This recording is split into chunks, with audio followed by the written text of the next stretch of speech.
is in to score, and the Giants win it 8-7. Another error charged on the final play to Christian Walker, and the Giants don't care. You got to think Christian Walker will have the night off today for the Diamondbacks. He'll have the night off. He'll have the night off because that was an atrocious ninth inning from your boy Walker. An atrocious inning. All right, Steven got in here right in my ears, right out the rip. The night off today? Right, it's 6 in the morning. I love you, bro. We're really counting. You know what it is? I heard the leadoff show giving people the wrong information about the Malice in the Palace. I thought it said August 17th on Netflix, Bonte. It was high. That's what happened. Yeah. It was high. It was last night, buddy. It was last night. Hey, so that's where we're going today. We are. We're going to go We're going to go there. We're going to just derail everything. Yep. Screw John Miller's call on NBC Sports Bay Area. Screw the Giants win over the lowly Diamondbacks where they're 13-2 against them. Just screw it all. Let's go ahead and just comment on the first thing I say. Let's go. Okay, first, a couple things real quick, Go ahead, guys. get me fired up, Langford. Huge Giants win. And just get in here. People are already texting us, 888-957-9570. People are already on YouTube, already on Twitch. The little sneaky diss, too, in your ear. I know. You like that? Sneaky diss. No, I kind of like Steven. But here's the thing. I don't like him Can no we be more. real, guys? This new intro got me real fired up. That be. Can you play it again? You like that, huh? Can we reset? Can we reset the damn show? You know what, Langford? Reset the show. Right. Reset the show. 6:06, the morning roast. Let's restart this bad boy. It's time to wake up with a nice cup of morning roast. Featuring Bonte Hill and Joe Shasky. Presented by Timeless Coffee. This is the Morning Roast on 95.7 The Game. Off the glove of Walker. The throw to first. Deep, and the ball game is over. Wade is in to score, and the Giants win it 8-7. Another error charged on the final play to Christian Walker, and the Giants don't care. You got to think that Christian Walker will have the night off for the D-backs when they take on the Giants at Oracle Park in Game 2 of this set. John Miller on the call for NBC Sports Bay Area, and that's how we reset the morning roast, and that's how we say good morning to everybody out there on YouTube, Twitch here on a Wednesday. The Giants continue to roll after a day off. Got a little hairy there in the ninth inning. Got a little hairy there for Alex Wood. Got a little hairy there for Jake McGee. But you know what? This team gets it done, and they stave off the Dodgers. They're still 4 up on the Dodgers after they win in Philadelphia.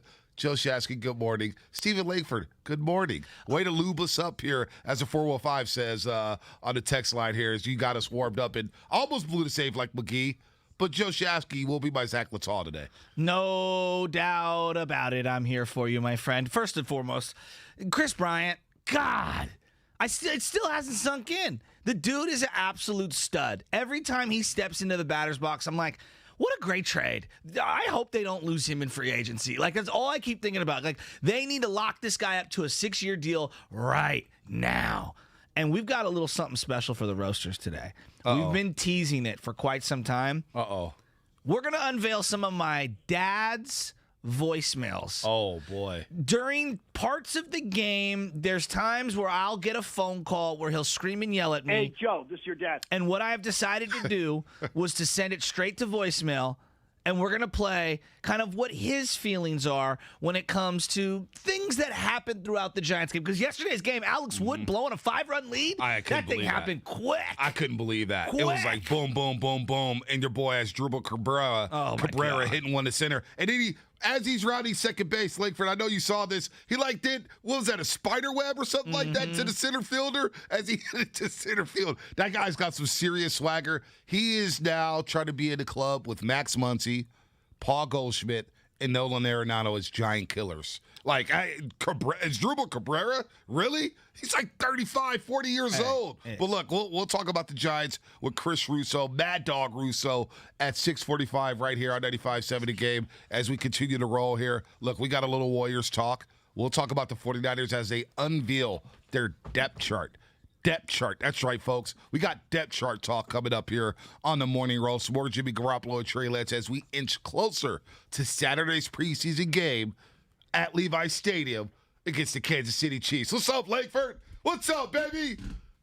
Just Joe, readjusting his mic because we're having these issues on Twitch right Dude, I don't understand what's going on with this camera. this is a mess. It's kind of ticking me off. This is a mess morning. of a sorry. first. I don't know what's going on. The picture's so tight. My head looks so giant, and I'm trying to mess around with this camera, and I apologize to Ryan Mauser. You have a big head. I mean, there's no adjusting your head, Shasky. You can adjust the camera, but you can't adjust your head. Let me tell you something, man. 7 1/4, 7 1/8. I hover between the two depending on how thick the hair is at any given time. All right? Let me tell you, the head is not that big. What size head do you got? Oh, he's taking his hat off. This is radio. 7 5/8. Woo, that's a big dome. Damn, that's a big dome. A lot of knowledge in his brain. My uncle got an 8 1/4. I will be there at one point. Bro, that's a big giant heads. dome. I feel sorry for my daughter. They I have can to, see, yeah. Her head is going to be big. Yeah, sew two hats together. Yeah, it's going to be big. I'm here. By the way, 6-5-0. Terrible win for my parlay. You kidding me? I had the Giants at -1.5, so I lost out on $295, and that's why I don't bet on baseball anymore. Oh. Baseball betting is the worst. Giants were rolling 5-0. They scored 4 right off the bat in the first inning with some great ABs.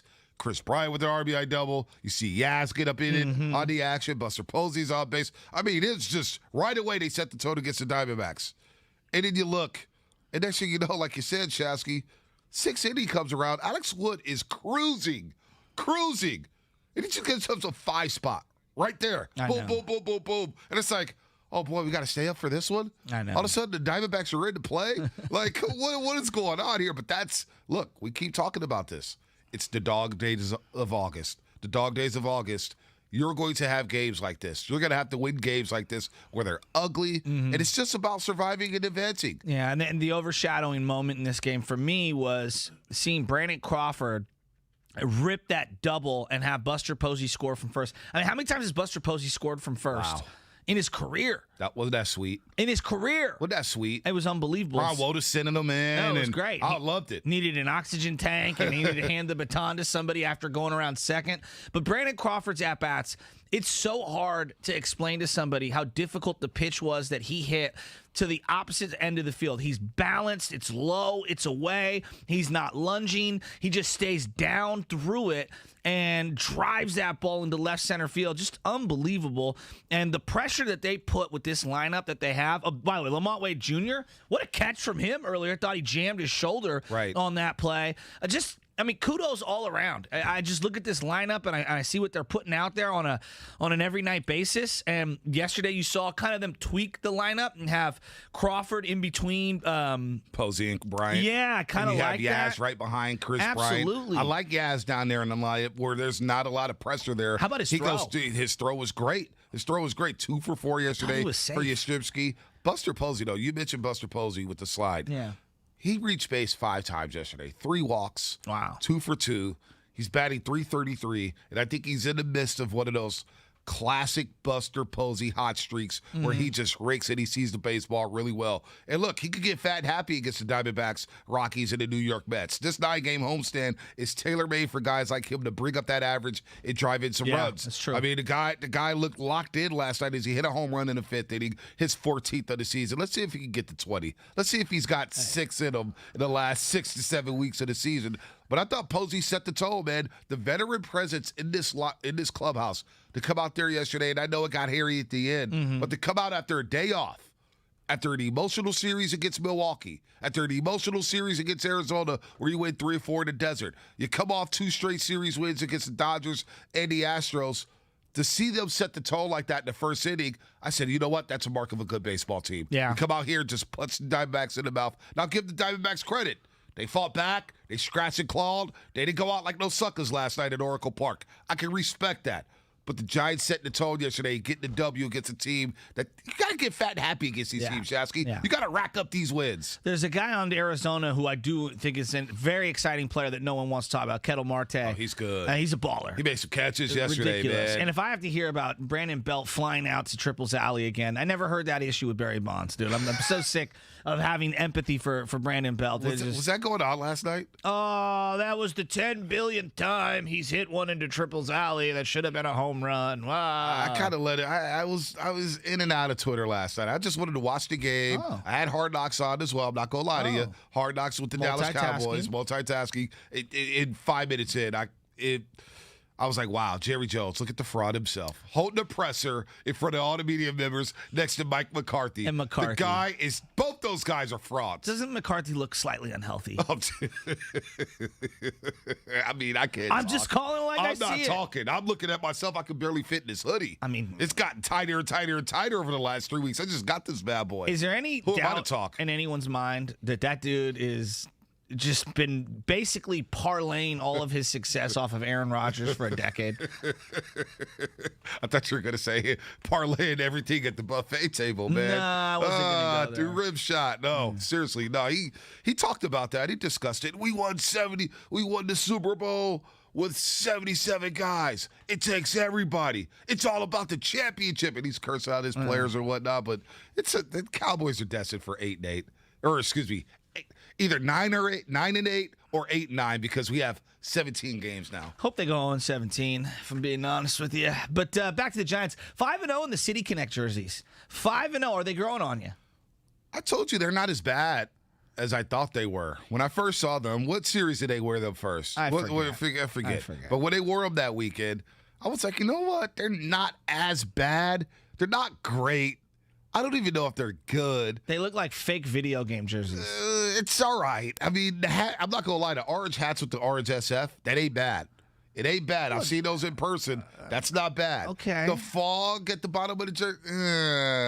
It's the G for me, the Gatorade. Like, it don't look right. The G, like, go with the SF. It's called the City. I don't know. It looks like a 6. It does. And then the other part of this is, like, look, you got to wear a uniform drip. Are you Toronto? And there was somebody yesterday who had just malpractice when it comes to uniform drip. And his name is Brandon Belt. The guy was wearing the ugliest Mizuno black cleats yesterday with the jersey while the rest of the team's wearing the white cleats or the orange, the highlighter orange. Like, what are you doing, dude? Did you look in the mirror? Well, first of all, I like the socks that he had to stir up. So No, the I did socks were too. cool, but go all the way. I mean, Go with the white cleats. It's Brandon Belt.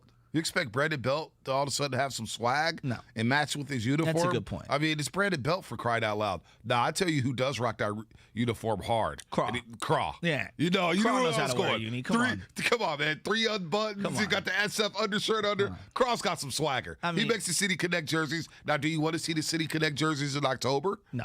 Do you want to see them? No. Even if what if they finish the regular season like 9-0? No, Bonte, again, no. All right, All right, just like, checking. and I get it. I'm not trying to be the hater. If you're gonna go with the white jersey and you want to go with the white one, just bring back the late '80s jersey with the rounded Giants and the rounded numbers. Like everybody loves that one. I don't know if you saw Eva Marie. Eva Marie is one of the WWE Total Divas. She was on that show for quite some time. She's born and raised in Walnut Creek, and she got pink hair. She's a very lovely, beautiful woman who's also a former champion of the women's division in the WWE, which used to be called the WWF. She threw out the first pitch yesterday. Do you know what jersey she was wearing? She's a diehard Giants fan. What jersey? She was wearing the Will Clark throwback from 1989. That's pretty sweet. And it looked ridiculous. That's pretty sweet. And she says on her little, profile on Instagram, because I follow her on a couple different platforms. Oh, do you now? Well, I support local. And so, okay. she says this is the best jersey, hands down. And I agree with her. Don't hate on Eva Marie. I'm not hating on her. I'm not. I'm just saying you follow her on all platforms. You never watch Support Divas? local. Calm down. I know. I'm Steven, calm. did you watch Total Divas? I never did, no. Really? Yeah, not once. My wife actually enjoyed it because the Bella twins were interesting. Or I don't know if they're called Bella twins or Bella sisters. I always confuse it. Most important question on the show today. Did John Curley watch Total Divas, our producer? Curly? No way, my man. All right, there it is. I don't take Curly to be a reality TV guy as well. Hey, man. You think Curly ever watched reality TV? Like Hip Hop and Love? Oh, Love and Hip Hop. Love and Hip Hop, I mean. Come on. In Atlanta. You ever see Stevie Curly J watching that? since we're here, I don't understand how Stevie J has this, it's like a Pied Piper toxic that he has over these women. I'm like, this guy is clearly a loser. And yet women are just throwing themselves at him. Shasky, it's not real, man. It's scripted. Come on. This stuff is scripted. Was Cardi B, was that where she made her first appearance? I don't even know. I couldn't even tell you. I checked out Love and Hip Hop like 15 years ago. Well, okay. Like, the Flavor of Love was all right. Oh, yeah. I tried to power I through Love that. New York. Yeah, I tried to power through that. And what was the other one? Delicious. You know who needs to have a reality show, even though I know he's married because I heard he has a wife? Chris Bryant, because he is the most eligible bachelor right now when it comes to free agents to be in a Giants uniform. Yeah, no, I hear you. Yeah, I'm He's telling you good. right now, I'm watching this guy. B, you're telling me you don't want to sign this guy up for 5, 6, 7 Yeah, years? absolutely. I mean, give him a 4-year deal. Give him a 4-year deal. You got to overpay big time for a 4-year All right, we'll give deal. him 5-year These deals. guys 'cause want there's 6, 7, 8 year Well, he's deals. a Scott Boras client, and Right? they're going to try to break the bank. I Yeah. get it. I would try to break the bank with Chris Bryant. Why not? He just looks so comfortable here. Oh, and he look, right now he's batting either 2 or 4 in the lineup. They've tried him in 2, 3, 4, right? They've experimented with where they've put him. Like, even if he declines over the years, he's got positional versatility. The doubt. DH is coming to the NL. No to doubt. the NL. You know it is, right? It's going to have universal DH. I have no problem signing this guy up because look what it's done for Buster Posey. I mean, one of the things that I've been monitoring over the last 5, 6, 7 years is just look at the precipitous drop-off for someone like Buster Posey after the All-Star break. Right. All right. Now look at what he's done after the All-Star break this year. I mean, he's already hit a couple of home runs, which this is what you're looking for. And when you go get a deal like Chris Bryant, you bring him in, what he does is solidify the other guys in the lineup as well as just continue to have multi-hit nights. Buster Posey batting .333 now. RBI numbers not sexy. 38 RBIs on the season. League-wide 14 home RBIs are runs. down. You know why? Because batting averages are down no and guys doubt. aren't on base. Home runs are up, RBIs are down. What is there, like 14 dudes batting over 300? Yeah. It's And Marte's one of them, too. Marte's one of them. Batting like Marte is 345. good. But you look at Buster Posey, 375 in the month of August when it comes to his batting average. I mean, 325 in July, 344 in June. This guy has been raking. And now I know he was out for a little bit with the thumb injury. Buster Posey has been solid as they come at the backstop here, and he's managing the pitching staff well. Again, I don't know what happened to Alex Wood. Now, let me ask you this. Are you concerned about the starting rotation? Because it feels like they got a bunch of dudes now that would only give you about 5 and 6, and you're going to be reliant on this bullpen. Like, if this was a playoff game last night, Alex Wood probably doesn't make it to the 5th inning. I don't know. Like, I'm a little concerned about Wood and Cueto and Gosman. Like, this rotation's getting beat up. it's fair to be concerned. I would counter with this. Everyone in baseball right now is going through the exact same thing. There was a statistic that was dropped yesterday by Elias Bureau. I don't know if you guys followed this. Yesterday was the first time in the history of baseball when every single team in the league played and not one starting pitcher in all of baseball went more than 6 innings. Are you kidding me? First time that has ever happened. That happened last night? Mm-hmm. That's insane. It is. I mean, That it really is is. insane. Like, the game has been played since the 1800s. Wow. And last night was the first time when every team in the league that is active had a game and not one starting pitcher went 6 full innings. That's crazy. Into the 7th. That's crazy. Isn't it? That's insane. You got 13 dudes batting over 300. Bryce Harper right on the cusp, batting 299 for the Philadelphia Phillies. Tim Anderson of the White Sox also batting 299. But that's a crazy stat. Not one pitcher went 7 innings. That's insane. But the Giants do get the win. Look, we're going to have a fun show. Like, I know everybody says, hey, oh, man, we're going to have a fun show today. We got this guy, this guy. Today's really going to be fun.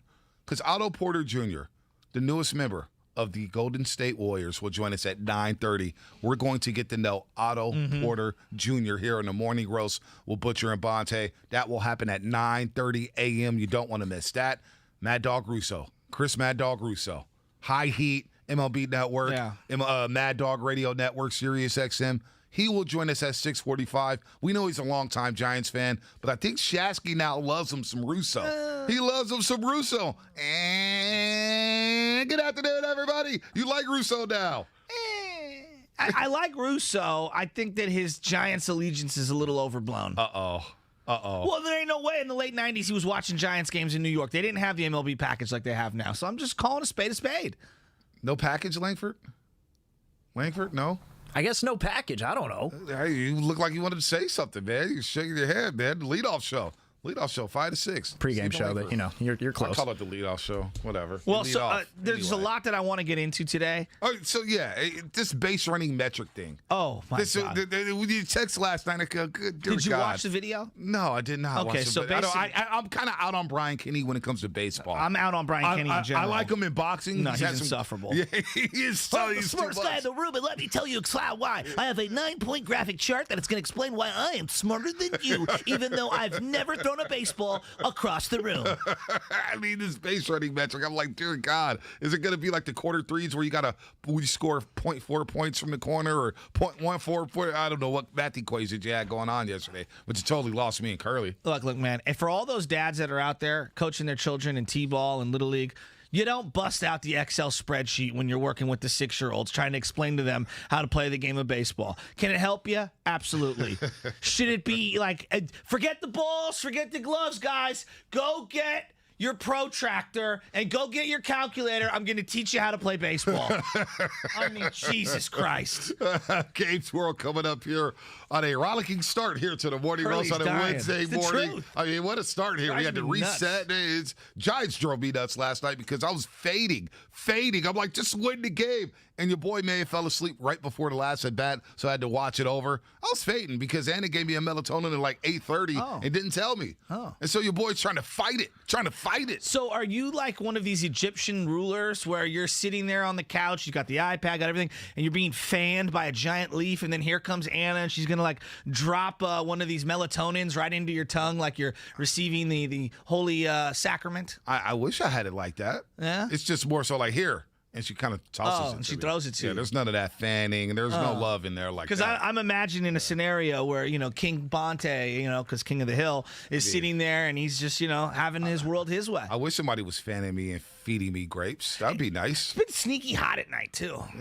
I don't know, maybe in your spot. Yeah. No, even though it's foggy, it's kind of I thought it was humid. just me. Yeah, I run hot anyway. All right, Gabe's World coming up Boy, here. we're a disaster. Yeah, today. we are a disaster so far. Gabe's World will probably save us, and then Mad Dog Russo at 6:45 will save us, and then Otto Porter Jr. If we last that long at 9:30 a.m., we may get pulled off the air at 9 o'clock. But Otto Porter Jr. will join somebody at 9:30 a.m. here on 95.7 The Game.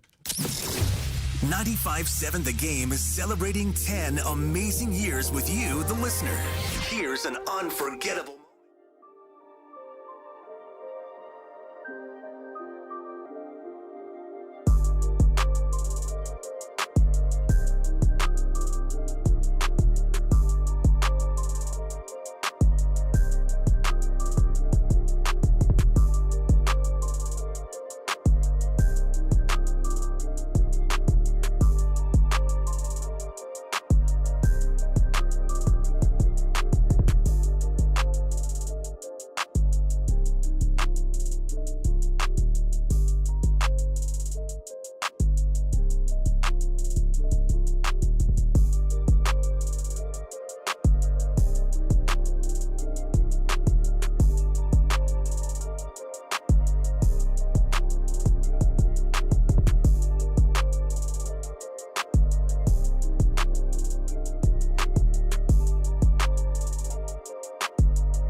Porn music. No, it isn't.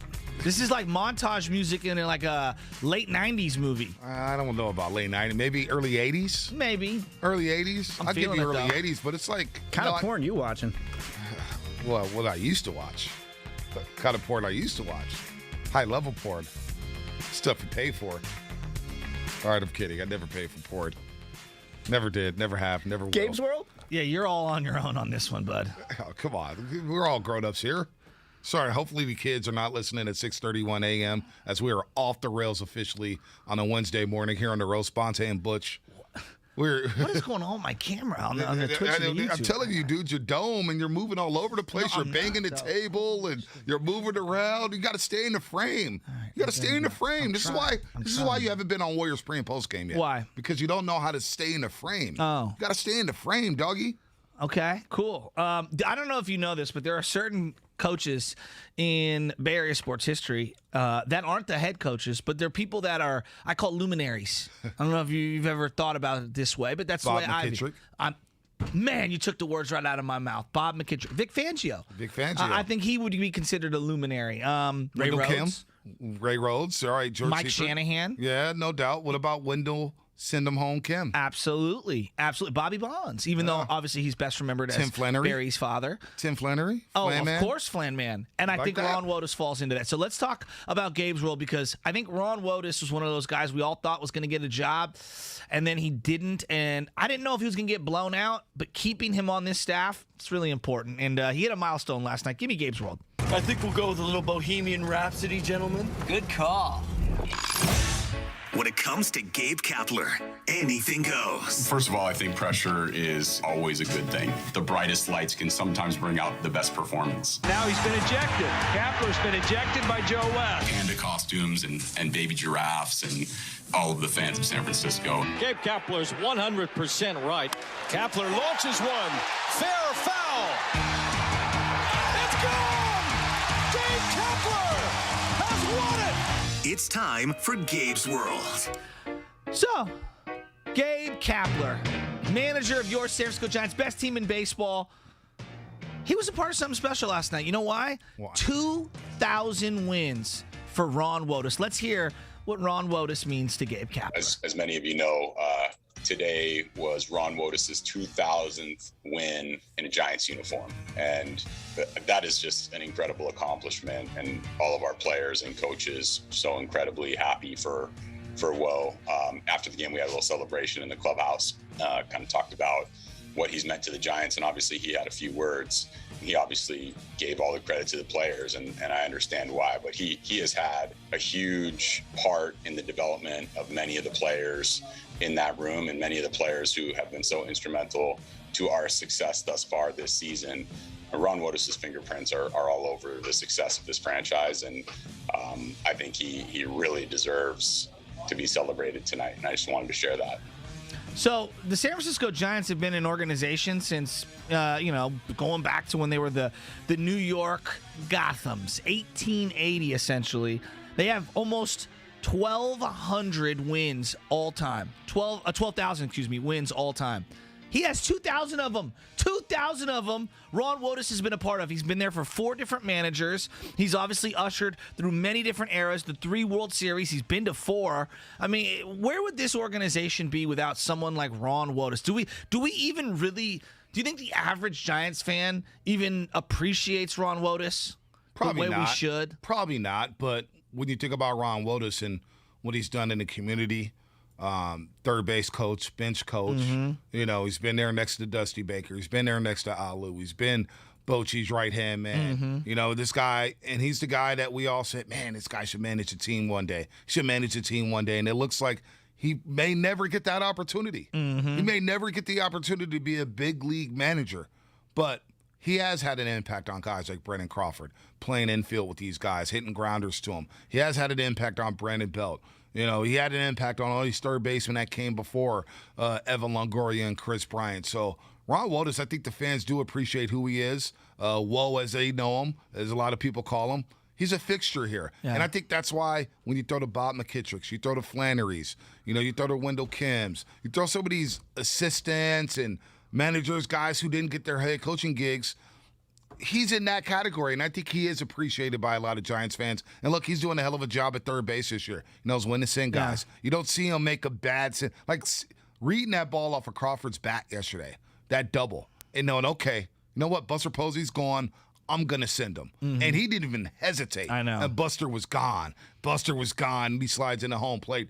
He's been a fixture because who was it? Roberto Kelly a few years ago at third base? It was a nightmare. Man, it was a nightmare. Should have just kept him at first base. I know. This guy's been really, really good. He's been a fixture in this organization for a long time. So I hope people do appreciate Ron Wotus being part of 2,000 wins. And he's seen some great Giants clubs. No doubt about it. And it's funny for me. You guys ever have those people where you see their face, like it's a celebrity or someone who's a sports figure or whatever, and they remind you of someone very close to you? Do you guys ever have that? No? You guys don't know what I'm talking about? Like somebody looks dead on like someone else, and for whatever reason, like it makes you feel the way that you do about that other individual, about them. Well, I look at Ron Wotus and I see my buddy Rocco, his father Matt. And this is one of my coaches in soccer growing up, one of the best men that I know in my life, one of the nicest people in the world. And so whenever I see Ron Wotus, I think of Matt LaRocca, and I get all nice and warm and fuzzy and whatever. Yeah. And the irony is, they're very similar people.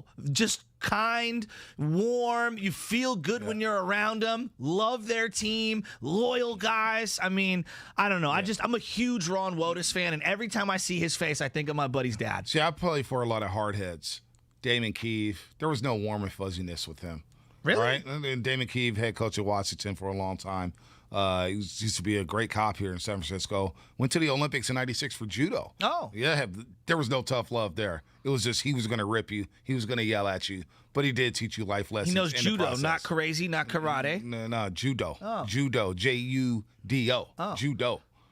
Like John Judo, the guy for Baltimore who I think left in free agency? I don't remember John Judo. Yeah, isn't there a judo, a defensive end for the Baltimore Ravens? Oh, Judon. Judon. Oh, Judon. Why did I think it was judo? Yeah, John Gruden really hates him, that doggone Judon, man. But speaking of Wotus, though, he would run coaching clinics back with my Little League back in like the 90s. And what when Little he was League with the Giants. town was that in? Over in Fremont. It was Warm Springs Little League. Shout out to District 14. That's pretty cool. But yeah, he would come and run those coaching clinics, and we went over to, at the time, I think it was SBC Park. I don't even know what it was called at the time when we went there, but it was for Little League Day, and he comes running all the way out from the dugout to right center. We're all in right center just to give some handshakes to the coaches and stuff. So that was when I first heard of Ron Wotus, and ever since then, I'm really glad he's still with the Giants. You know, it's funny that you say about the Giants and the coach, because one of my warmest memories growing up was seeing Dusty Baker come to St. Mary's Park with Barry Bonds, and they were playing catch, and they redid the diamond, and it's one of those things that I think about still to this day, Steven, and it's part why the Giants, when we talk about like community and what they mean to the fabric of the city, like the Giants have really made an emphasis on trying to connect with the community. They do the glove drive. They do so many different things. Junior Giants. I remember Willie McCovey came to Booker T. Washington, and when I was playing Junior Giants, and we had to hit against a pitching machine or whatnot, but Willie McCovey did that. You know, Barry Bonds was out there. Willie Mays was doing that. The Giants have always been great in the community. There's no doubt about that. But Ron Wotus, part of 2,000 wins. I'm glad Kapler shot to hit him out as the Giants beat the Diamondbacks, and they're 13-2 now against the Arizona Diamondbacks. They have one more against them tonight, and then they got 4 against the Rockies over the weekend before they take on the New York Mets for 3. Look, the Giants are rolling right now. They have a deep lineup. The bullpen, Jake McGee had a little bit of a hiccup. There's no doubt about that. But the Giants right now, 31 games over 500, 4 games up on the LA Dodgers. And it's like, when is this going to slow down? It's no longer a fluke anymore. No. And now the national attention is starting to come. After flying under the radar for basically 4 months of the first 4 months of the season, now people are saying, you know what? Look at that Giants team now with the addition of Chris Bryant. Maybe they are serious. Maybe they are for real. So I want to hear from Giants fans 888-957-9570. Has your expectations changed with this Giants club? Has your expectations changed? And what I mean by that is a lot of people say, hey, just make the playoffs and it's a good year. It's a building block. Has your expectations changed to the point to where you're saying anything short of a World Series is a disappointment? Are we there yet? Are we there yet with this Giants team? As our texter here from the 574, the Giants keep up their current pace. They're on track to win 103 games. Damn. 103 games. Damn. You know, it's interesting because I haven't allowed myself to feel that way until recently, but I absolutely subscribe to this team is a World Series contender, and that's how I should view it. Not that it's going to be some massive disappointment, because of course I'll be disappointed as a sports fan. Are they ahead of schedule? Are they set up for a 10-year run? I don't know. A bunch of the guys that I'm really hopeful on aren't going to be here for a couple of years, and the Lucianos, for example. But I know this, and I said this to you throughout the year. I have so much faith in Farhan and Gabe Kapler. I trust that they are going to field a ridiculously competitive team year in, year out, period. Like, that's how good they feel right now in terms of their feel for their roster, for what they're looking for in a ball player, and how to inject that on a daily basis and pick and choose who to play, when to play them. I mean, people were crushing Kapler because Alex Wood got lit up like a Christmas tree in 10 seconds. That had nothing to do with Kapler. They were waiting to criticize Kapler. He's been flawless all year. Well, you know what I think about that. People just watch the game. Players got to take accountability. How about you make some pitches, Alex Wood? Hey. That's not on Gabe Kapler. Bro, that happened quick. That happened quick. Oh, you got to pull him. You got to pull him. Dude, let him pitch through it. All right, it's the Diamondbacks. Get it out your system now. I know. All right? And by the way, we got Mad Dog Russo coming up. He's known for his rants. You got to hear from him, MLB Network. But my dad also left some voicemails. I almost think we should play one of them for Russo just to get his opinion. I don't know. We might have to do that. We might have to do that. All right, that's coming up here on 95.7 The Game, as this segment was presented by Golden State Lumber, open from 6 a.m. to 5 p.m. Monday through Friday, with some locations open on a Saturday. Visit GoldenStateLumber.com for more information. Mad Dog Russo next here on The Roast. Listening to Damon, Ratto, and Kolsky is easier than ever. The Warriors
solution. Get in the zone. AutoZone. Hey. Off the glove of Walker. The throw to first. Deep, and the ball game is over. Wade is in to score, and the Giants win it 8-7. Another error charged on the final play to Christian Walker, and the Giants don't care. Now, back to the morning roast, presented by Timeless Coffee with Bonte and Shasky. John Miller on the call for NBC Sports Bay Area. You can call it Lady Luck. You can say the Diamondbacks are just a terrible team. But the Giants keep finding ways to win these games, especially in the dog days of August as they improve to 72-41, a ridiculous 31 games over 500. They're still 4 up on the LA Dodgers. And who better to talk to about baseball than a guy from New York City, Christopher Mad Dog Russo. You can catch him on High Heat, 10 o'clock West Coast time here, 10 a.m. And, of course, Mad Dog, Sirius XM Radio. Chris, so good to talk to you. We're big fans out here on the West Coast. And are the Giants finally starting to catch attention from the national beat writers, from the national media? Because this team, for the first 4 months of the season, it felt like they flew under the radar and nobody took them seriously. Do you think the national media are now starting to take this team seriously? Great to be on, guys. Yeah, I do. 100%. I mean, they've done, they won a big series in Milwaukee. Yes, they got a break there on the board of right field by La Stella, but they still won the series last night. The typical Diamondbacks. Giants win the game, too. The Bryant trade, maybe that did it because, the Giants bring in Bryant. He fits like a glove. I think the Giants got a good chance, although Boris is the agent, and he never signs prior, but I think the Giants have a good chance to sign him long-term. He seems like he loves it there. He was a big Barry Bonds fan, the whole bit. And the Giants, they're very, very resourceful. 31 games over. They beat the Dodgers 5 out of 7. That helped, I think, too, beating them the way they did. 9th inning, the whole 9 yards in those 7 games that they played against L.A. about 2 weeks ago. So I think there is a feel that the Giants have a chance. I do think, like me, a lot of people would wonder about them in postseason play because they don't have the dominant staff that for sure could shut down an opponent. And, they don't have the DeGrom, the Woodruff, the Burns, maybe even Darvish. They don't certainly have Scherzer or Buehler. They don't have guys like that, which I think is, plays in postseason play. And they're also going to get unlucky because they're going to have the best record. And unlike, and you like to play the NL East winner because they're going to have the worst record, and they're going to get the Dodgers. And I think baseball should change that rule.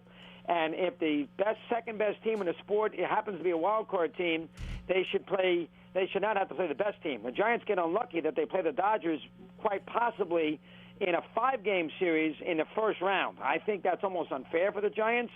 And that's going to happen most likely. I mean, Doggy. Dodgers beat the Padres. Doggy, sign me up for that. What are you talking about? I ain't scared of no Dodgers. If goes out there and throws a 2-hit shutout in Game 1, and DeGrom is not pitching for the Mets, and you knew you had a good chance to beat New York and get to an NLCS, that will bother you. And it's also weird too. Remember this: the Giants should win the division, but the Dodgers are still, in Vegas at least, the huge favorite to win the pennant, which is odd when you consider that they got to play a knockout game at the moment in a 1-game situation where anything can happen. So, it's fascinating to see. That division is great. Padres playing a little better against bad teams, and the Dodgers have the great pitching, and the Giants are unbelievably deep. They're resourceful. He's managed beautifully. And again, as you said, they're 31 over 500. Look, I disagree on that. I want the Dodgers in the playoffs. This is the year to take them down. They are vulnerable. I mean, Bellinger looks like a shell of himself. Guy looks like Skeletor at the plate these days. Betts is playing second base. They're in shambles. Don't get me wrong. I fear the young stud that they have on the mound. But you brought up Kapler and the NL East and the East Coast, and you over there in the East Coast. All I heard from Philly people, Kapler stinks. He doesn't know how to manage a pen. Farhan brings him in. Giants fans are ready to riot because Bruce Bochy and the shadow that he casts on this organization, he's an all-time legend. And yet somehow, some way, I'm sitting here this morning and I'm saying to myself, damn, this Gabe Kapler is pushing every single button. What's he done different with the Giants that he didn't do with Philly? I had the answer for you on that. I completely agree. Kapler was basically booed out of Philly. They collapsed in his years there, and at the end of those years, he collapsed. One year they went 18-35 at the last 45, 50 games. A lot of people did not want Kapler to get that job in San Francisco. Giant fans, as you said, were, and I was annoyed too. I didn't think he had earned it. I think he had earned maybe a second chance, but not so quick. My God, he got fired from the Phillies, and then 5 minutes later got hired by the Giants. He did a very good job last year too. They were 29-31. They were right in the mix there at the very end before San Diego swept them for that last wild card spot. So you give him credit for that. And as you said, he's pushed all the right buttons. I'd worry about him in a huge game, and that's how I see. The thing about managers is, front offices, they don't care about the X's and O's with the manager. Create the right harmony. Follow along. Be the messenger for us. Follow along properly. Take advice with lineups. That all works fine. But then in a short series where a decision on a bullpen use, a decision on a pinch hitter, a decision on things along those lines, you can lose and your season is over. Look at the perfect example is Kevin Cash. Right. Last year with Snell was the dumbest thing I've ever seen in my life. Man, so bad. Season you wouldn't worry about it, but you don't take out in an elimination game when a guy's pitching a shutout in the sixth inning and you're up 1-0, you don't take him out of the game. As simple as that. So I could see Kapler do something along those lines, which would hurt you because I think he hasn't been in that spot. That would worry me, but as far as what he has done in his regular season with San Francisco, you can't. He's been phenomenal, huge egg on their face in Philadelphia, and including me, a lot of Giant fans who could not understand the hiring. No doubt. We were right there with you, Mad Dog. Christopher Mad Dog Russo here on the Morning Roast with Butcher and Bonte here on 95.7 Game. Let's talk about Buster Posey because on our monitors right now, they're replaying the game from last night. Buster Posey hits his 14th home run. The guy's been blistering the baseball. He's batting over 300. And a lot of people talked about his Hall of Fame candidacy. I personally don't think he's a Hall of Famer right now, and I'm a Giants fan, Russo. I don't think he's a Hall of Famer right now, but talk about the surprise of Buster Posey after sitting out last season. He's been a revelation for this lineup and for this pitching staff. 100%. He's an intangible. I can make an argument he should be an MVP candidate in the National League. I am with you. I don't think he's a Hall of Famer right now either. I think he needs a couple of more years of this kind of potential. Myself, that's me. I know that's a lot of people think Brian Kenny, Giant fans wouldn't like to hear it. But if I was a voter, which obviously I'm not a writer, I don't think he's a Hall of Famer at this moment. I think he could another three years like this. Right. I definitely throw in another championship. Absolutely. But right this second, no. But he's done a tremendous job. His intangibles are great. He's got a lot of Derek Jeter in him. I used to say that 5, 7, 8, 9 years ago. He's a winning player. He's got a lot of Jeter in him, and that's a hell of a compliment because, Jeter, if you didn't see Jeter every day, you didn't watch him in postseason, you kind of thought maybe he was a product of the Yankees, great pitching, a lot of great players. Jeter could blend in. You could say that about Jeter, and a lot of people did who didn't see him every day. And Posey's a guy who's kind of, he doesn't have a ton of RBIs. He's a guy that you'd say to yourself, you know what? Really? He's got, 35, 40, that's the Posey? And then you watch him every day when he gets in there and you realize, you know what? He's the glue of the team. So I think you're 1,000% right. He's done a hell of a job. He'll stay there. He'll retire a Giant. I would be shocked if he ever left. Crawford, too, a tough call for the Giants at the end of the year, what they're going to do here. But I think he, to me, from a Hall of Fame perspective, needs more.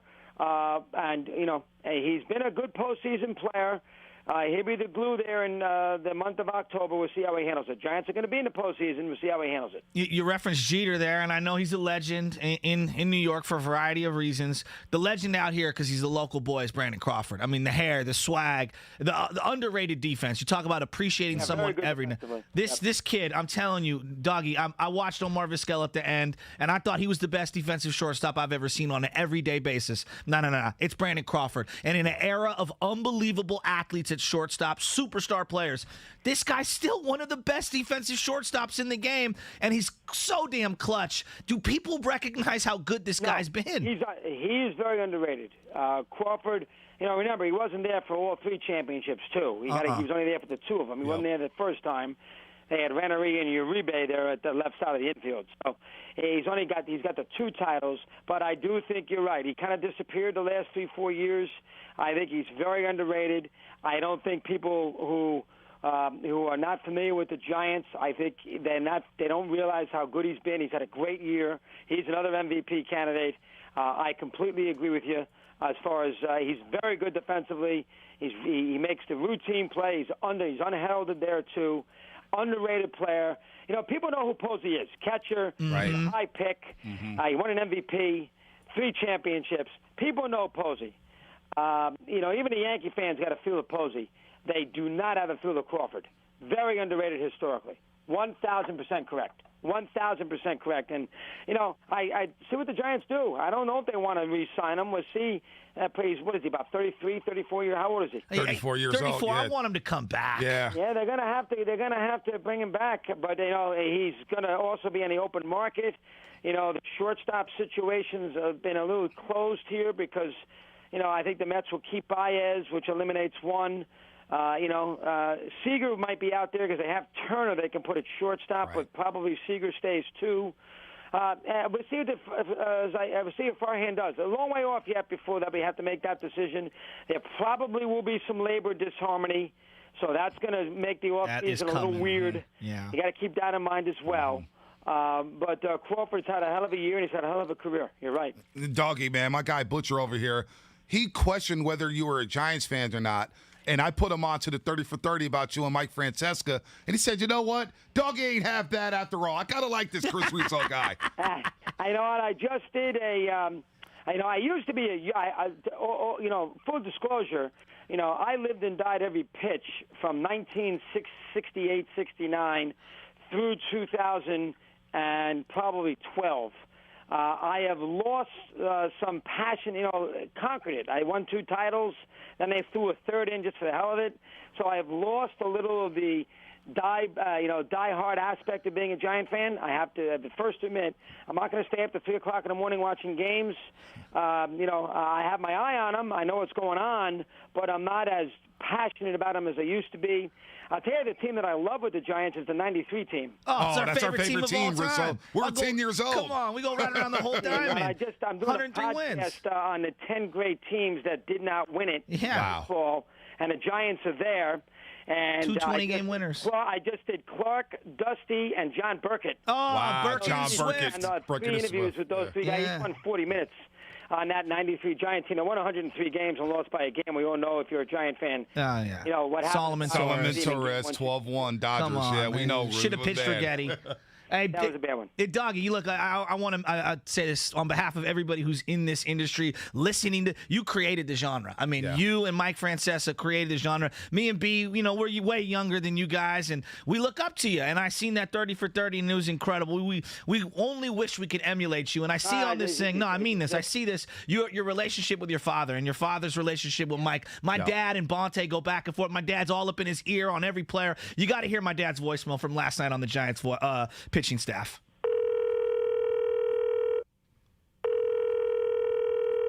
Coming. Hello. Please leave a message after the tone. Woods is killing us. He gifted a 5-run freaking lead, and he coughed it up in 1 inning. The guy's got to go. Bring back Sanchez. I'm kidding. This is ridiculous. Starting pitching is killing us. Fascinating. Just like my father with the old Yankees. His dad is unbelievable, Russo. Like my Tony Russo with the old Yankees, who lived and died every pitch, and him and Mike had a great relationship because of the Yankee fan deal. I hated the Yankees, and Mike, and it's fascinating. How about a son hating the team that his father liked? I mean, what happened there? Odd, very, very odd. Very odd. What happened to that? You're an odd duck, Doggy. Fan because I'm a Giants fan. So what comes around goes around. I hated the Yankees, and my son likes the A's because of me loving the Giants historically. Yeah, wow. Tony Russo was a piece of work. Loved his Yankees. DiMaggio, even to a certain degree, Garrick, and Mantle. Loved the Yankees, and he and Mike had a great and he's a big factor in that 30 for 30. Oh, it was great. Part there well. the day I left, which is fascinating. Yeah, no, it was a great 30 for 30. We watch High Heat as well. Oh, yeah. When you come in and you're bashing people, you're passionate about it. But your son being an A's fan, which leads me to ask you this, Russo, before we let you go. It's kind of sad what's happening out here with the A's in Oakland. I mean, they're playing playoff baseball. Their starting rotation looks really good right now. You know, Matt Chapman's struggling. Marte, they make the trade for Marte, Harrison, Yan Gomes. And yet this whole Vegas thing looms over them where the passionate A's fan is basically stopped going to the games. How do you guys look at it from out there in the East Coast? To me, listen, I'm usually one who doesn't want municipalities or cities to help ball clubs build stadiums. But to me, I'm going to blame this on the city of Oakland. They lost the Raiders. Theoretically, they lost the Warriors. The A's have been a competitive team. They've been a good team. Nothing's ever done for them. They've been in that dopey ballpark for a long, long time. I don't know all the particulars about the place, Howard's Terminal down there where they want to build the stadium. I did know the A's feel that the mayor and the council there kind of changed the scenario for negotiation. Here's the bottom line for the city of Oakland. If you want your team and you want your team to stay and you want to be, on the map in sports, take care of them. If you don't, let them leave. And they're going to leave. And right now, and commissioner's not going to put up with it, and they're going to leave right this second. They're going to go. They'll probably go to Vegas. I wouldn't rule out Portland. They're staying on the West Coast somewhere. But I'm blaming this, and again, I'm from 3,000 miles away, and I'm usually one who doesn't like stadia. I don't like people building stadiums for rich owners. I'm very much like that. But this one, the A's have been a very successful franchise. They've been good for that city. They've played in that terrible stadium, and they've never gotten any help. If I'm the mayor of Oakland or if I'm on that city council, I got to do everything in my power to make sure they stay. They lost the football team. They lost the basketball team. If they really want to step up and show that they care, don't let me hear about, well, we're worried about this, and I let them pay that. You know what? They put a plan together. They've worked hard on that Howard Terminal plan. That's what they want the stadium. Make it happen. That's your job as an elected official in that city to make it happen. You can't lose the A's because if you lose the A's, you're never having professional sports ever again in that city. They're the last go around here. So I would do what I have to do to make sure that stadium gets built. Don't fool around. Don't negotiate. Make it work for them. They've been a good team. It's not like the A's have stunk. Right. They've been a very, very good team. Give Bean credit for that. Been to the playoffs for years. They're in the playoffs every year. They're competitive. They've never gotten anything for themselves. Nobody's ever done anything for that stupid stadium. They ruined the stadium when they got it for Al Davis with the center field nonsense. The stadium's 1966. It's about time that city steps up and says, you know what? We're going to have to bend the rules here. If this is what they want, we're going to have to give it to them. And if they don't, they're going to leave. And I wouldn't want to be the mayor or on an executive council who, let the A's leave because of something that is, in between lawyer stuff with negotiations and with writing.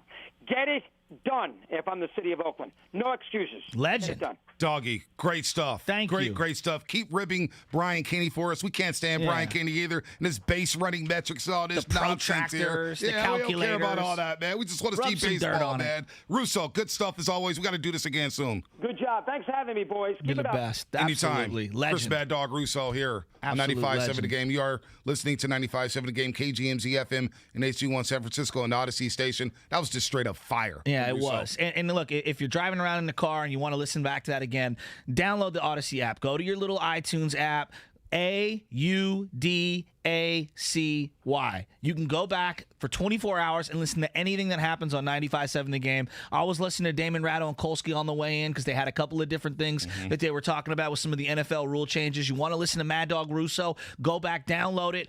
It's super simple. They got music, they got podcasts, they got our 49er training camp breakdown. They've got so much stuff on there. And unlike Spotify and some of the other apps, you don't have to pay for anything. It's literally free. There's anything that you want. Download the Odyssey app, AUDACY. Do it now. No doubt about that. And in celebration of 95.7 The Game's 10th anniversary, we're giving one lucky fan a pair of tickets to go see a Warriors game at Chase Center with number 10, Tim Hardaway. Listen today and all week as we are qualifying a listener around 8 a.m., noon, and 4 p.m. When you hear this sounder, his 10th free of the night. Call our contest line at 844-999-GAME. That's 844-999-4263. Only when you hear the sounder, his 10th free of the night. One qualifier will win a pair of tickets to a Warriors game and go get to sit with Warriors legend Tim Hardaway. For contest details, go to odyssey.com/957 the game. All right, so it's the 6th inning of last night's game, and I'm lying down, and the next thing I know, Alex Wood has a 5-0 lead as Rubel Cabrera steps up to the plate, and I can feel my dad's tension starting to build up. I can see on Twitter, like, why is Alex Wood still out there? And so my dad calls me, and I don't answer the phone, and he calls me, and he leaves this voicemail.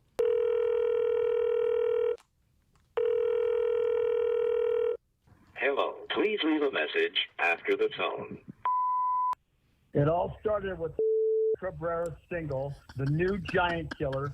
2 singles, 2 walks. Are you kidding me? In a sacrifice fly? Get him the out of there. Rubel Cabrera has now become Max Muncy Jr., Bonte. I mean, I told you about 2 or 3 weeks ago, this guy does the bat point thing. I know. He's driving my dad crazy. It sounds like, can you play that one more time, Laker? He does sound like he's driving him crazy. And then this ball was hit. He goes, see, I told you. Oh, and then he calls Shasky right now. Here's a voicemail from last night out of Rubel Cabrera. Unbelievable. Oh, my gosh. Hello, please leave a message after the tone. It all started with Cabrera single, the new giant killer. 2 singles, 2 walks. Are you kidding me? In a sacrifice fly? Get him the out of there. And a sacrifice. 2 walks, 2 singles, and a sacrifice fly.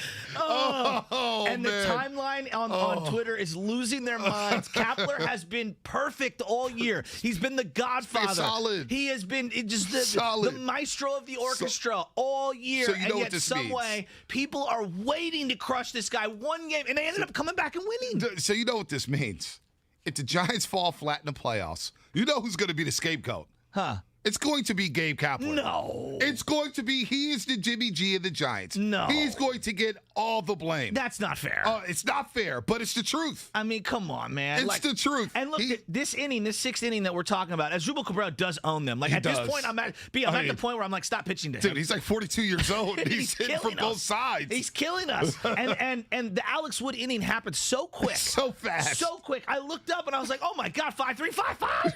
I was like, you got to be kidding me. He got the 5-2, and I'm like, all right, things are getting interesting here. And then they scored another one. I'm like, oh, let me just sit down for a second, because I started winding down a little bit, getting my clothes ready for the next day. Anna's running around saying, hey, I need you to do this, throw the trash out, do this, do this. So you know it's 5-0 against the Diamondbacks. You kind of lose your laser focus. And so, you know, Cabrera does that. I didn't even see the at-bat until now. I just saw the ball in the air. Bro. And I'm like, are you kidding me? And then I see the guy rounding the bases, and he does something to the center fielder. What was that? I don't like even a little know. show. He's like showboating. He's holding the bat in the batter's box. Dude, he's driving me crazy now. And Cabrera was in the dugout later on in the game, and he's holding the bat, and he's just like, yeah, and he's like talking around. I'm like, oh my God, this guy's a career 240 hitter. Get out of here. But you know what's funny about this? It's 5-0, right? And so everyone's like, after playing the results, and they tie it up 5-5, everyone's like, how did you not have somebody up?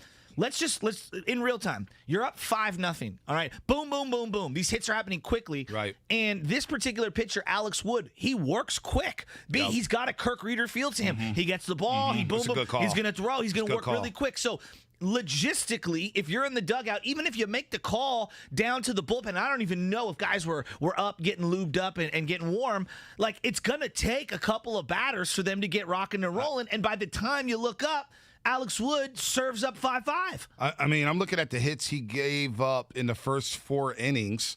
He gave up 1 double to Marte. Right. All right, he gave up the double to Marte. He gave up 1 hit through the first 5. So say he's So cruising. you're going to have somebody up? Yeah. You're going to have somebody up? This guy's throwing a 1-hitter through 5. After the weekend that you had, even though you had a day off, you taxed that bullpen with almost 16 full innings over 3 days. You need a guy to eat up some innings. Exactly. I wanted that guy to go out there. So look, on the other side, I have to play the evolution of my dad's frustration from last night because he left more voicemails. Oh, boy. More voicemails from Mr. Shasky, as John Curley labels him. And Joe Shasky. Do we call him Butcher Sr.? Do we call him Butch Sr.? Do we call him I don't know. the original Butch? I don't know what we're going to have to come up with. It's Mr. Shasky, I think. Hey, Joe, it's your dad. Yeah, That's how polite John Curley is, though. He wrote Mr. Shasky in the label for the sound clip. It's too nice. He is too nice. Curly's too nice. Where are Giants little fans jerk at this in you. morning? I want to hear from them. Yeah, where are the Giants fans at? 888-957-9570. Not that I'm trying to call you out. I just want to know, how fun has this year been for you? Been a lot of fun. Are you late to the party?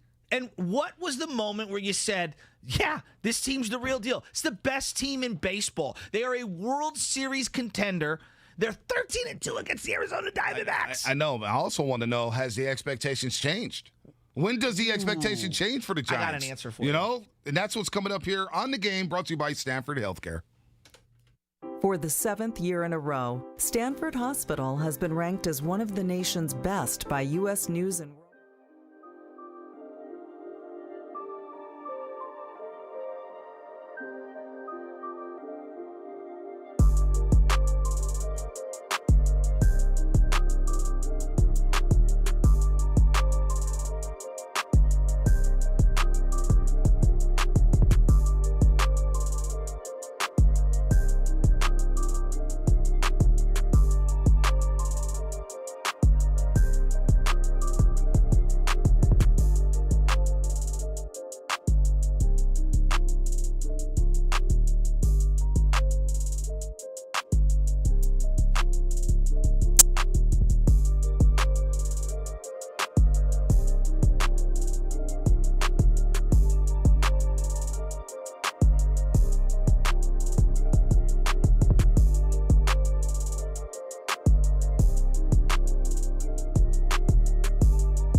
safely.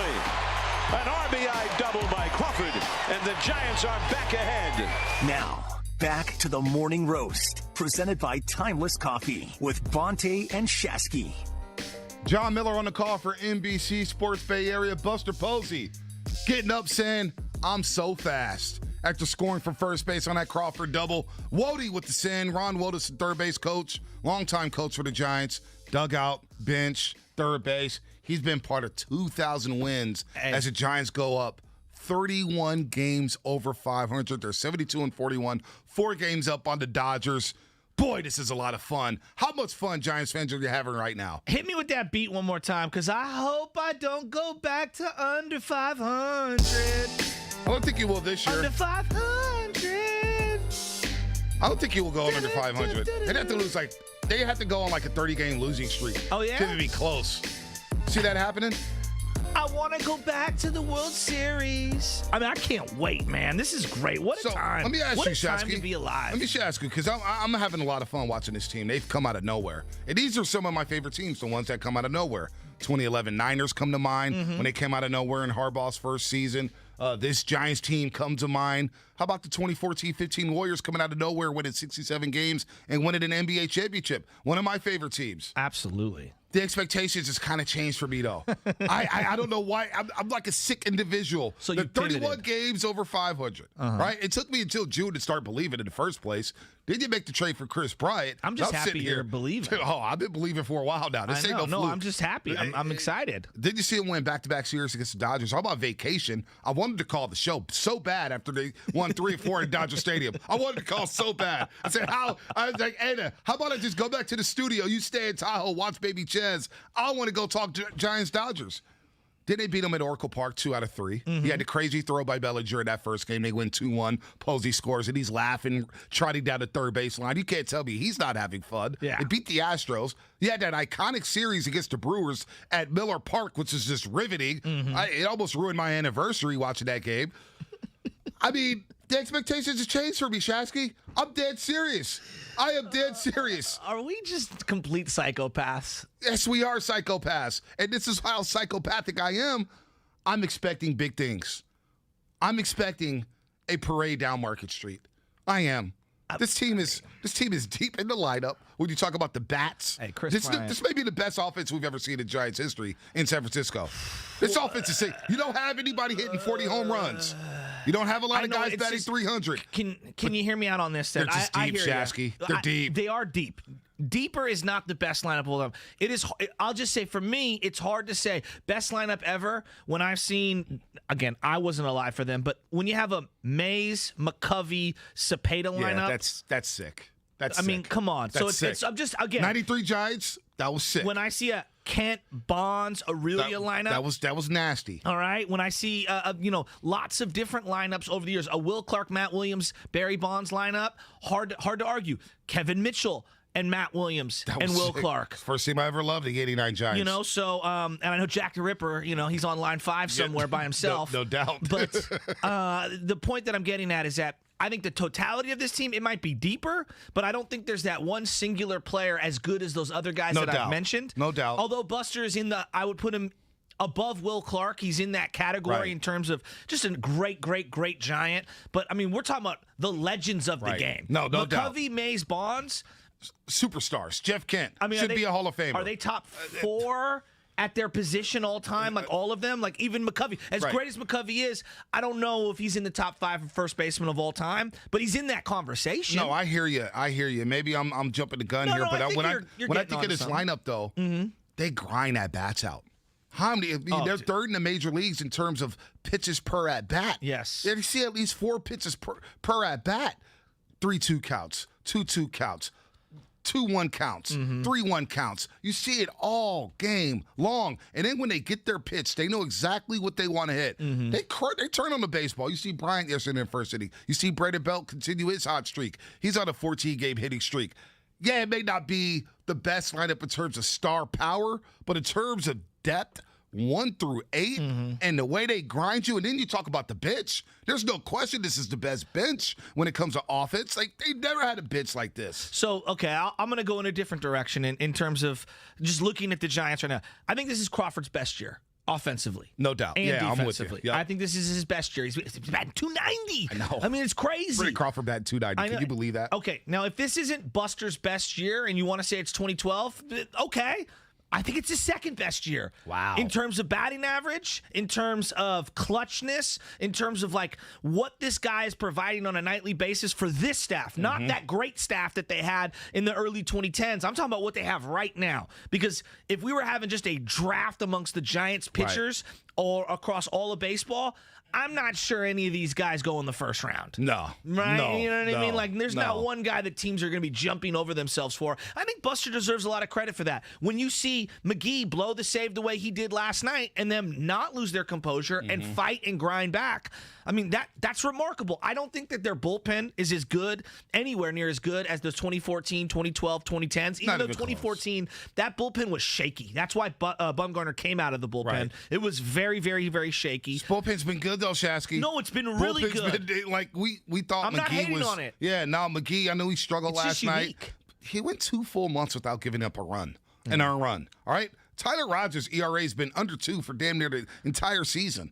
You get Watson back. Yeah. You got this Garcia kid. They got guy Latal's coming out of nowhere helping you save games. Like, this bullpen, they don't have the names. We don't know these guys, but they've been quietly effective. Agreed. They've been solid, man. It's one of the more solid bullpens we've seen out here in San Francisco. But I will grant you this when you're talking about that everyday lineup.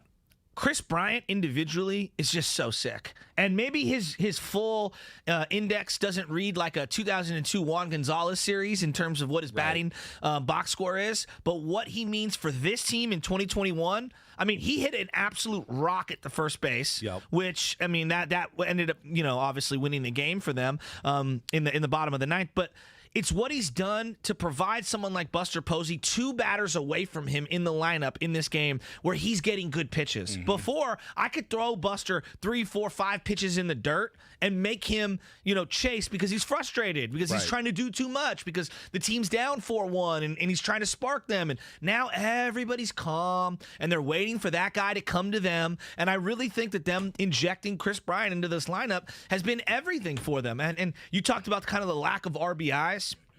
Just baseball in general, there's a lack of guys getting on base via the hit. Now, I know on-base percentage is very important in today's day and age, and guys are going to try to draw walks like they used to, but you just don't have the same amount of people on base and running the bases the way they did in the 90s and in the 2000s, and RBIs are just way down. Yep, last 2 weeks, Chris Bryant batting 293. Come on. 293, 2 home runs, 5 RBIs, 5 walks, but it's the quality at-bats he's had, the game-winning doubles he's had. So I want to hear more voicemails from Mr. Shasky or Butcher's dad. What do we call him? We got to figure out a name for him. Yeah, let's start from the very top. I don't know. We're going to go Mr. Shasky. I don't know. On line 1. And I want to hear from fans. 888-957-9570. If there's an element about this team that you absolutely love, I want to hear about it. And if there's something that scares you, like the bullpen, you'll hear from my dad in a second. I want to hear from you as well, because I'm fired up. This is a World Series contender. I want to know what the expectations are right now, because they've had the best record in baseball. It's a really good question. For about 2.5 months, Shasky. Yeah. They've had the best record in baseball. And they make the trade for Chris Bryant to bolster their slide up. They bring in Tony Watson to solidify the bullpen. Doval's back now after getting a long run in AAA where they said he was throwing about 103, 102. Let's see what Doval does this time around for the Giants in the bullpen. You did like him. But I knew he needed some work. He needed some work, but let's see what he does here over the llast 6 weeks. Can he be a shot in the yard for this bullpen? Starting rotation does concern me here, but when you get in a short series, all I need is 5 or 6. All I need is 5 or 6 innings from Gosman. Well, all I need is 5 and 6 from Wood and Webb and DeSclafani and Cueto. Hell, all I need is 3 from Cueto. Yeah, well, I'm glad that the Arizona Diamondbacks aren't going to be in the playoffs, because this guy Cabrera owns them. My dad, not a fan of Asdrubal Cabrera. Hello. Please leave a message after the tone. It all started with Cabrera single, the new giant killer. 2 singles, 2 walks. Are you kidding me? In a sacrifice fly? Get him the out of there. Oh, my gosh. Oh, my gosh. I told you about Max Muncy earlier this year as a giant killer, and I'm like, just stop pitching to him. Are you finally with me on Asdrubal Cabrera? He owns the 2021 Giants. I kind of enjoy him hitting against the Giants. So he's got the batter's chest. He's pointing the bat at the pitcher. And then you see he's holding the bat up there in the air for 5 seconds, and he's feeling good for both sides of the plate. Then he, reclines his, he, stretches his back where he bends backwards. Yeah, this yoga in the place like you're 38 years old, dude. You're going to blow something in your back. You're going to blow something out. And then he hits one, and he's rounding second base. And what was the thing he did where he looked at center field as like a spider web or something? I don't even know. He was shooting a web or something out of his head. The guy's off his mind. When he sees the Giants, he was Peter Parker yesterday. I didn't know what he was doing. But man, what else your dad got, man? He had to send more messages. He did. I think he had something about the bullpen, ninth inning. Well, he sent another one about Cabrera a little later on because these are in order. But we got one on Alex Wood here. Hello. Please leave a message after the tone. Woods is killing us. He gifted a 5-run freaking lead, and he coughed it up in 1 inning. The guy's got to go. Bring back Sanchez. I'm kidding. This is ridiculous. Johnny pitching is killing us. He tried to sleep the joke. Oh, we got to bring back Sanchez. I'm kidding. And then the immediate pivot. But he says, get rid of Wood. Just get him off the team. And he's frustrated with Alex Wood right now. But you know what? He just wants him off the roster? Well, he's 3 bad starts for him. He's out on Alex Wood right now. Oh, my gosh. What else we have? What else do we have? I don't even know. On your Steven, dad. What else do we have? We got another one on Cabrera? Let's hear it. Hello. Please leave a message after the tone. Okay, about the closer. Have you been watching the game or not? This guy Cabrera's been killing us for the last couple of games. You cannot throw that guy strikes. You got him 0-2. Don't even throw anything remotely close to the plate. And you throw a high fastball, and he knocks it into right field. And the other thing you can't do is you cannot walk guys. You're coming in to get guys out. You cannot give free bases. You're killing us. Oh, dude. So McGee and the fastballs. It's unbelievable. The ninth inning. Unbelievable. The walks. And then Cabrera. What am I telling you? Stop pitching to these guys. Stop. If the guy owns you, just don't try to go mano a mano. Just put him on base. Allow one of the other 7 horrific Arizona Diamondbacks to get up to the plate and just take it. Who cares? Throw somebody on. Oh, my gosh. 405. Can't forget about Cabrera smelling his bat when he fouls the ball. He's smelling his bat. This guy's off his rocker. I kind of like it. He's off his rocker. Yeah, I kind of like it, too. He's off his rocker. We should have a segment, according to the 510, or actually YouTube. YouTube is saying that we need Langford's mom. RMQ says we need Joe's dad and Miss Langford to have their own segment. Ooh. I forgot. Langford's mom, Jenny, brought it too. But she's a lover. My dad's more of a fighter, so I'm not sure if that's going to be able to work. You're not going to get many bleep words with the lovely Jenny Langford. No, that's not going to happen. I doubt that. What else we got I hope my mom's not listening. Yeah, what else we have from Papa Shasky? And this all comes full circle when the Giants actually pick up the win. Hello. Please leave a message after the tone. These frickin' Giants, you gotta love them. Had a hard time watching that game. I'm on pins and needles, but the Giants pulled it out. Boy, they are something else this year. I tell you, those are the games that are going to make us go to the playoffs. Oh, my God. It sounds like he just ran a marathon. Dude, he's exasperated. He's sitting there like, it's just another win. And these are the games you win to go to the playoffs. And, hey, Pops, it's the dog days of August. You know how this script is written. It's never easy with this Giants team. Hey, and this all started from the 6th inning on. That's where the emotional roller coaster started. So he was MIA for the first 5 innings, just chilling, watching them win 5-0. Does he ever enjoy a run? Does he enjoy a home run? No. Does he enjoy when they go up 5-0? No, he doesn't. The funny thing is I really think that he thinks he should be managing the team right now. Standing on the top deck of the dugout. It's just. Those are. I'm ready to cry. It's so funny. Dude, can we play the last one, the full circle? We're only going to do this once in a blue moon. We're not going to overkill this one. Yeah. You got to do it once a week. We're busting this out at least once every couple weeks because Pops is. This has got to scare the audience. Last one here, Langford. Let's play that last one there as the Giants win the game. Hello. Please leave a message after the tone. These frickin' Giants, you gotta love them. Had a hard time watching that game. I'm on pins and needles, but the Giants pulled it out. Boy, they are something else this year. I tell you, those are the games that are going to make us go to the playoffs. Dude, I love Pops. He goes, I love this team. I love this team. These freaking Giants. I love this team. Well, you just wanted Wood out of the game. You're tired of Jake McGee not throwing strikes. You're sick of the lineup. You're sick of Brennan. Now you love the Giants. I love Pops, man. I mean, that's all of us right there. 100%. That's all of us right there. 100%. And he's leaving voicemails on Shasky's phone. And Shasky's like, Butcher's, he's like, I'm not picking this up. I can't. You can't pick it up. I can't. Because then he's just going to scream into my ear. That's number one. And number two, like, I'm trying to watch, and if he's screaming at me, then I miss something. I'm like, dude, can you just you're going straight to the voicemail. So, wow. I mean, geez, Louise, I'm kind of embarrassed. I think he does bring up some good points, though, with McGee, because it wasn't just Cabrera with that 0-2 count. It was also Pavin Smith Dude, on the next step back. Pavin Smith. And it doesn't look like, it doesn't have that strike three pitch. So I'm wondering for you guys, would you rather have, if you're going to the fast forward to the playoffs, would you rather have Jake McGee or Tyler Rogers as your closer? Gosh. Well, here's the problem. Is there any other options? No, not right now. That's why I think Doval is very important. Not that you're going to give that kid that thing right then and there, but stuff happens down the stretch. It does. Here's the thing with McGee. I like McGee. The problem with McGee, he's a one-pitch pitcher. Yes. He throws just fastballs. And then when you don't have a dominating fastball, like someone like Aroldis Chapman, where it's 101 with a lot of movement, it's a straight fastball, you nibble. And so you're going to get behind, and guys are going to foul off, which is what happened last night. And then they're just going to lay off stuff that's not in the zone. And then you walk guys. And the two-strike thing, it drives me nuts. And this is where the secondary pitch, Was that Papa Shasky or was that No, Butcher? because it does. Who It was drives that? me nuts. Because if you don't have a secondary pitch on 0-2, like that's where your secondary pitch has to be outside the zone. But he didn't give up a run in June and July. I get the guy's been lights out. I get just it. one game. No, it's not a sweeping indictment on him.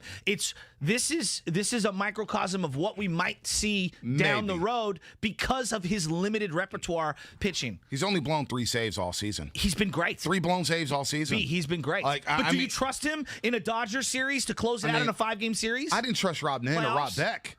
Oh, come on. I mean, I didn't trust none of. I don't trust closers, period. They are the field goal kickers of baseball. I don't trust field goal kickers whatsoever. I don't trust closers. That's just me. That's just me. Anything can happen in the 9th inning. It's just me. So who do you trust more right now? So normally you say you don't trust closers in general.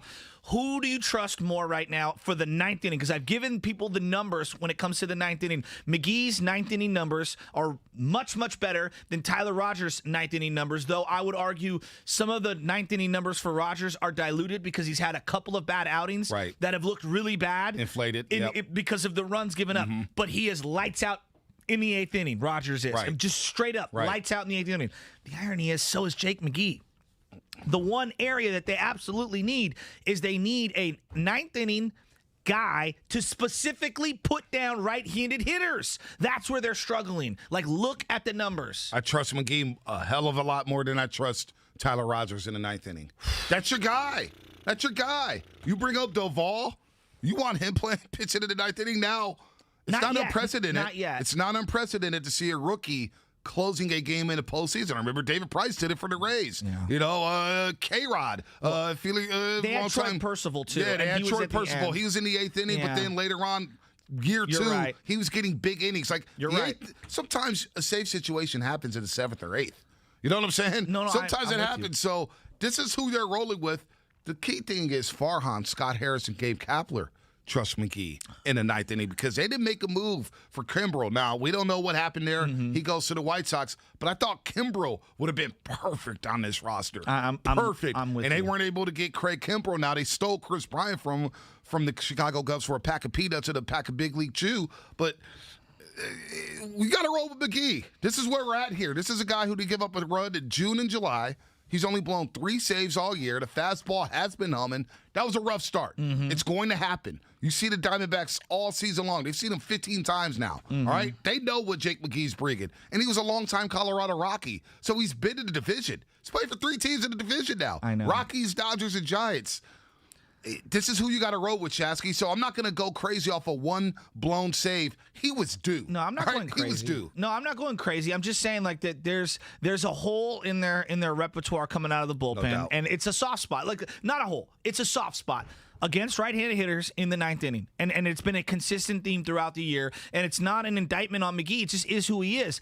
I'm looking here at their AAA, like who could be a guy that might come up at some point. Now, I know Santos was the one that got popped for roids. Is that correct? Yep. Yeah. So I don't even know what his status is, but he was a guy that I thought would have an opportunity. Reyes Moranta's coming back soon, right? I mean, he's been on the mend for quite some time. But you trust Reyes Moranta? I love Reyes Moranta. He's coming back off of major elbow shoulder injury. I mean, major.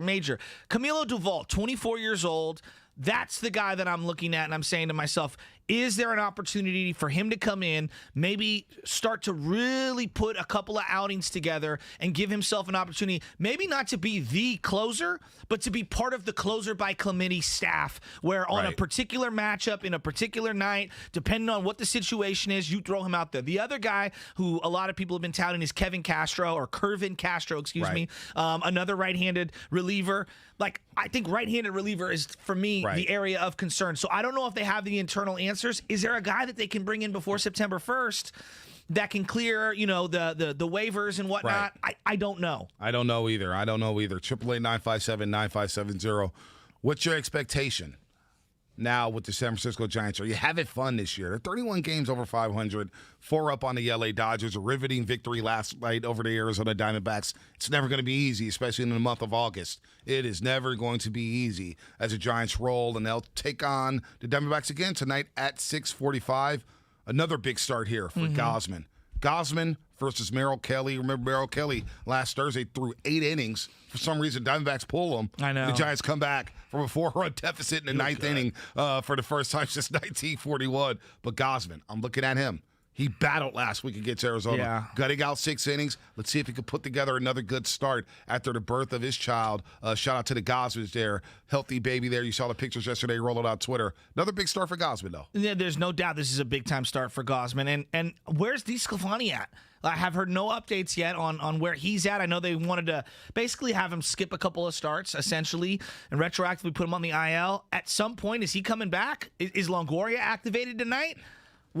There's a lot of stuff going on here when it comes to this roster. There's some moves that are going to be made, but they have to win this game. Is this the final series against Arizona? I mean, the final game against Arizona? I think they may have another series against them. Oh, God. You know what this is? What's this? This is the 93 Braves versus the Rockies. That's what this is. We're just tasting them. Barbecue chicken. Yes. They're what, 13-2 against them this season? 13-2. Why does it feel like every game, though, goes down to the wire? No lead is safe? Totally agree. It feels like every game, whichever team, they're up by 5 or 6 or 7 runs, and the other teams come clawing back. There's no lead that's safe against this team. They have 3 more against the Diamondbacks, September 28th, 29th, and 30th. End of the year is the second to last series of the regular season before they take on the Padres for the final 3. So we've kind of forgotten with the McGee blown save. Crawford had a huge hit to drive in Buster Posey. The balance on that swing, low and away, stays down, drives it over, and then it's first and third. They bring in a reliever, and the reliever steps off to throw over to first base and just throws it right down the line. Now, I don't know about you guys, but I call it situational baseball. All right, first and third is situational baseball. You practice this in grammar school, in high school, in college. Not sure how much practice they do during the regular season, if any, when it comes to first and third situations. Horrific teams like the Arizona Diamondbacks do exactly what happened last night, which is Darren Ruff's at the plate, and we're going to throw over to first base, even though, in that situation, if the guy steals second base, you're not throwing down to second, number one, and you're just going to walk Darren Ruff anyway. Why are you throwing over there? I do not understand what some of these guys that are coming in from the bullpen are thinking. And then I look up and it's like, that right there is a clear indictment of why the Arizona Diamondbacks absolutely stink.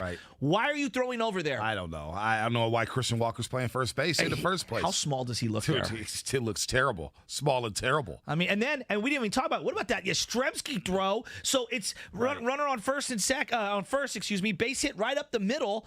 And it's in front of the center fielder, and the shortstop for Arizona decides, I'm going to go 3 on this one.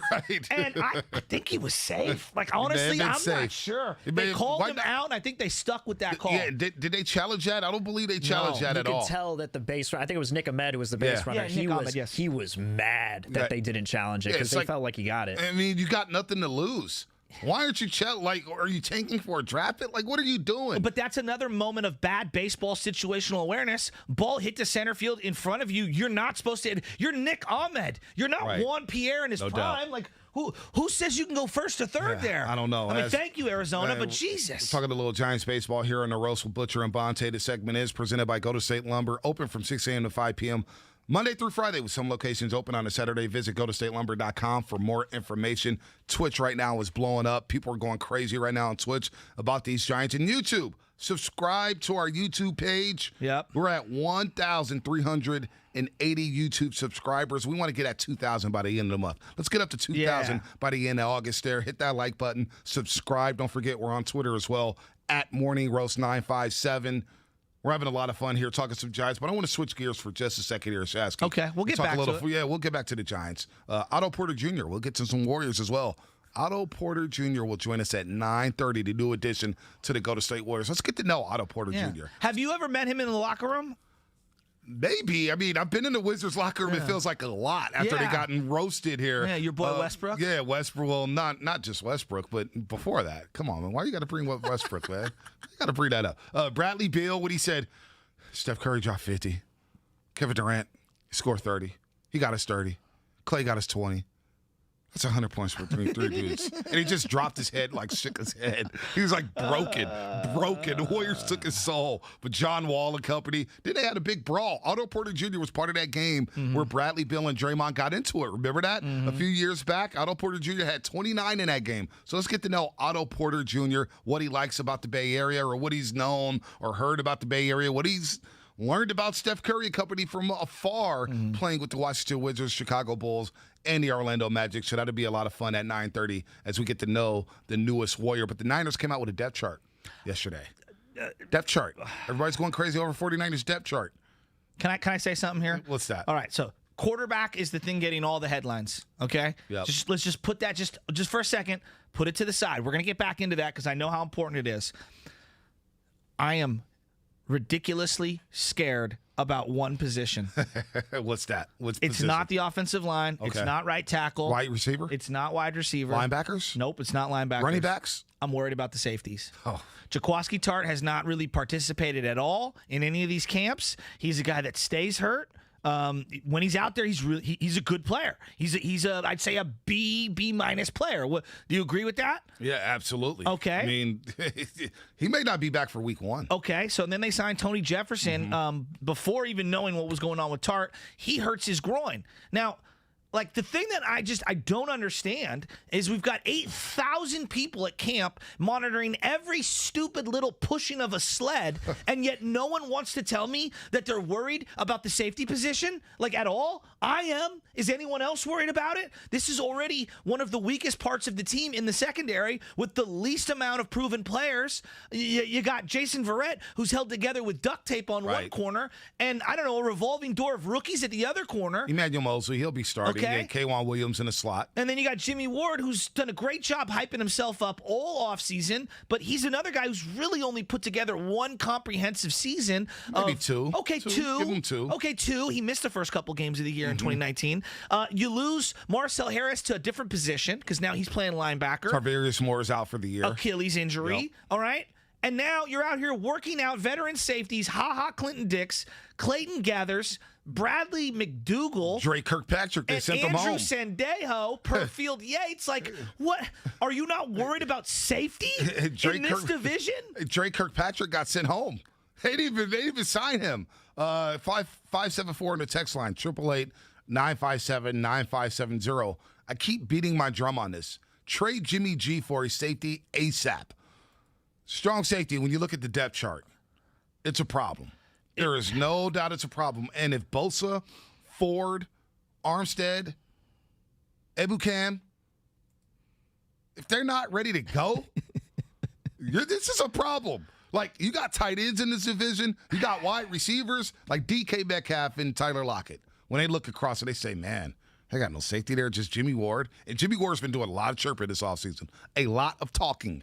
You don't think Matt Stafford and Sean McVay are going to test him this year? Oh, we don't test you? Okay, let's send Robert Woods deep on Jimmy Ward and let's see what happens. Let's send Cooper Kupp deep on the post route. Let's see what happens. Oh, we got Deshaun Jackson back home who can fly. And if he's healthy, he's still got speed to burn. Like, safety is a problem. It is a problem. I am concerned because Jaquiski Tarter's never healthy. Let's be honest. He's never healthy. I'm 100% with you. And what's up with Tony Jefferson? So he hurt his groin. He pulled his groin, essentially. And he's a guy who looked good. When we were there, he looked pretty good. And I'm saying to myself, that's a nice under-the-radar signing. It's one of the most physically demanding positions on the field because you do have to come up and help out in the run game. You've got to obviously play deep. In this particular scheme, you have to be able to play that center field position at times. You have to be an enforcer. I'm asking you to play special teams, which no one ever wants to admit when it comes to the safety position.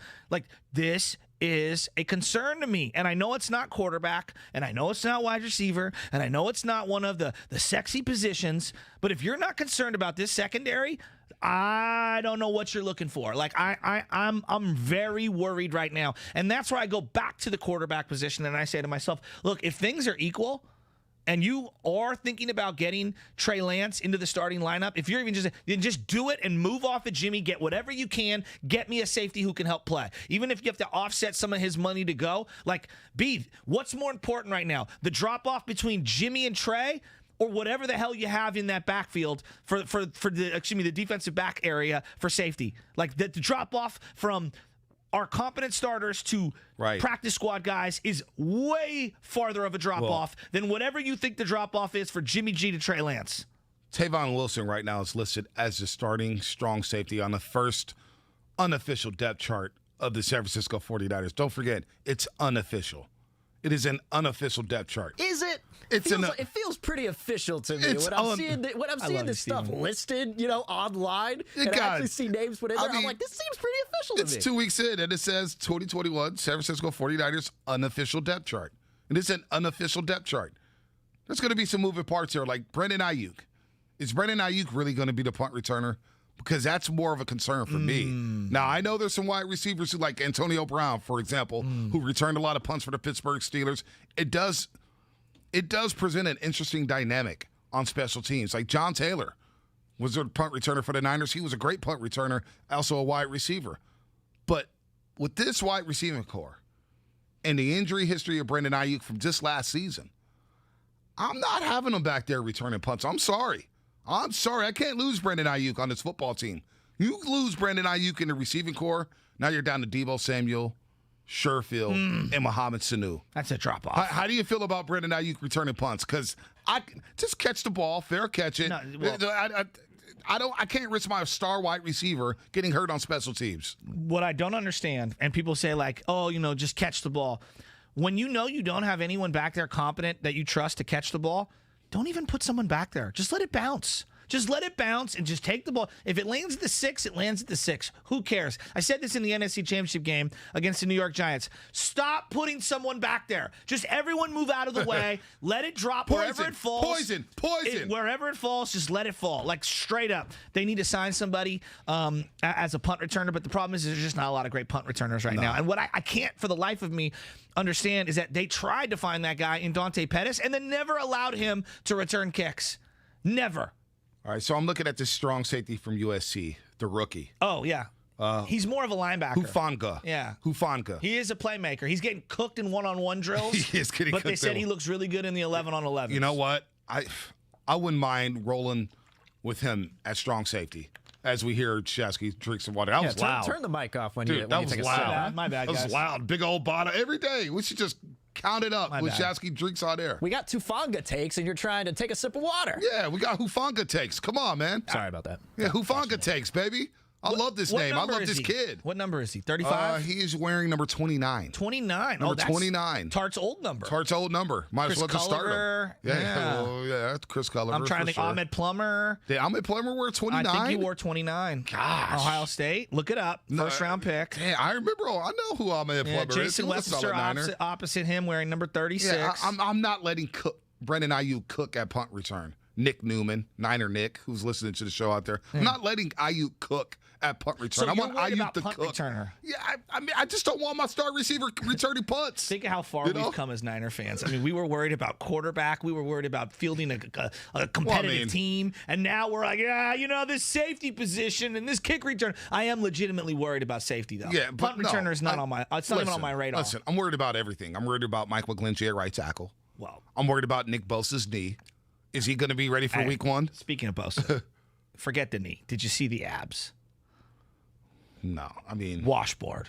I mean, the dude's got it's not even a 12-pack. I don't even know what that is. I look at him and I just think, how? Like, how does that happen? Lifting weights from the second you come out of the womb. How do you think Bosa's teammates look at him? Bosa's an interesting dude. His girlfriend said some things or tweeted some things a couple weeks back, and caught a lot of flack, got a lot of attention. How do you think his team? Because like Bosa, when we were down there, he's always working out by himself. Yeah, he's always doing sprints by himself. He's always warming up by himself. He's not really around his teammates. I wonder how they look at Nick Bosa. It's a good question. I'm not sure. I know how I look at him. Well, we know you love his washboard abs. Well, it's not just washboard that. abs. I don't think there's a lot between the ears, if I'm being honest with you. And I think it's just like, just go out there and hunt. Just go hit quarterback. Just go get quarterback. Right? That's kind of, Damn. No, look, he's like Weapon X, like in X-Men. You just need to let him loose when you need to. Oh, man. All right, man. We're going to talk to Brad Graham of SFNiners. He's been at every single practice at training camp, and he believes Trey Lance should be the starter. Oh. He believes Trey Lance should be the starter. I don't Apparently, disagree. Trey Lance is going to get reps with the ones. Uh-oh. And we'll hear about the red zone drills from yesterday. Uh-oh. We got conflicting reports from beat writers. Some beat writers say Jimmy Garoppolo looked great. Oh. Some say he stunk. Some say Trey Lance looked really good. Some say he looked like a rookie who hasn't played in over a year and a half. So we're going to hear from Brad Graham. He'll tell the truth. Hopefully he'll tell the truth. You know what they usually say? History is written by the victor. So, if Trey Lance ends up winning this thing, it will be Trey was lights out from day one. If Jimmy Garoppolo ends up winning this thing, it'll be, Jimmy's been lights out since day one. So I'm interested to see how it develops. 415, why not let Elijah Mitchell, the rookie, do the punt returns? Did he return punts in college? And I heard apparently he shaved off a 4.5 down to a 4.3 on his time, on his 40. Really? That's what he says. It seems like a very explosive amount of time to shave off. Oh, what is he? Maybe he shouldn't be telling people that, right? Because the drug doctor is going to be coming around saying, "Hey, here's a cup for you, Elijah Mitchell. Exactly. Here's a cup for you. All right, we're going to qualify Raiders are about somebody." to trade a first-round pick for him. Oh man, what's going on at Raiders camp? Who cares? All right, more coming up here on the roast. We're going to qualify somebody to go sit with Tim Hardaway at a Warriors game this upcoming season. You want to tap into that. Plus, we'll get more to the Niners because John Lynch discussed the quarterback competition between Jimmy Garoppolo and Trey Lance. We'll dive into that. Plus, your phone calls, 888-957-9570. And don't forget, Otto Porter Jr., 9:30 a.m. right here on the roast. Don't miss a second of Damon, Ratto, and Kolsky. How about this? Somebody says, Damon, Trey Lance's package ready to be pulled out when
97, The Game.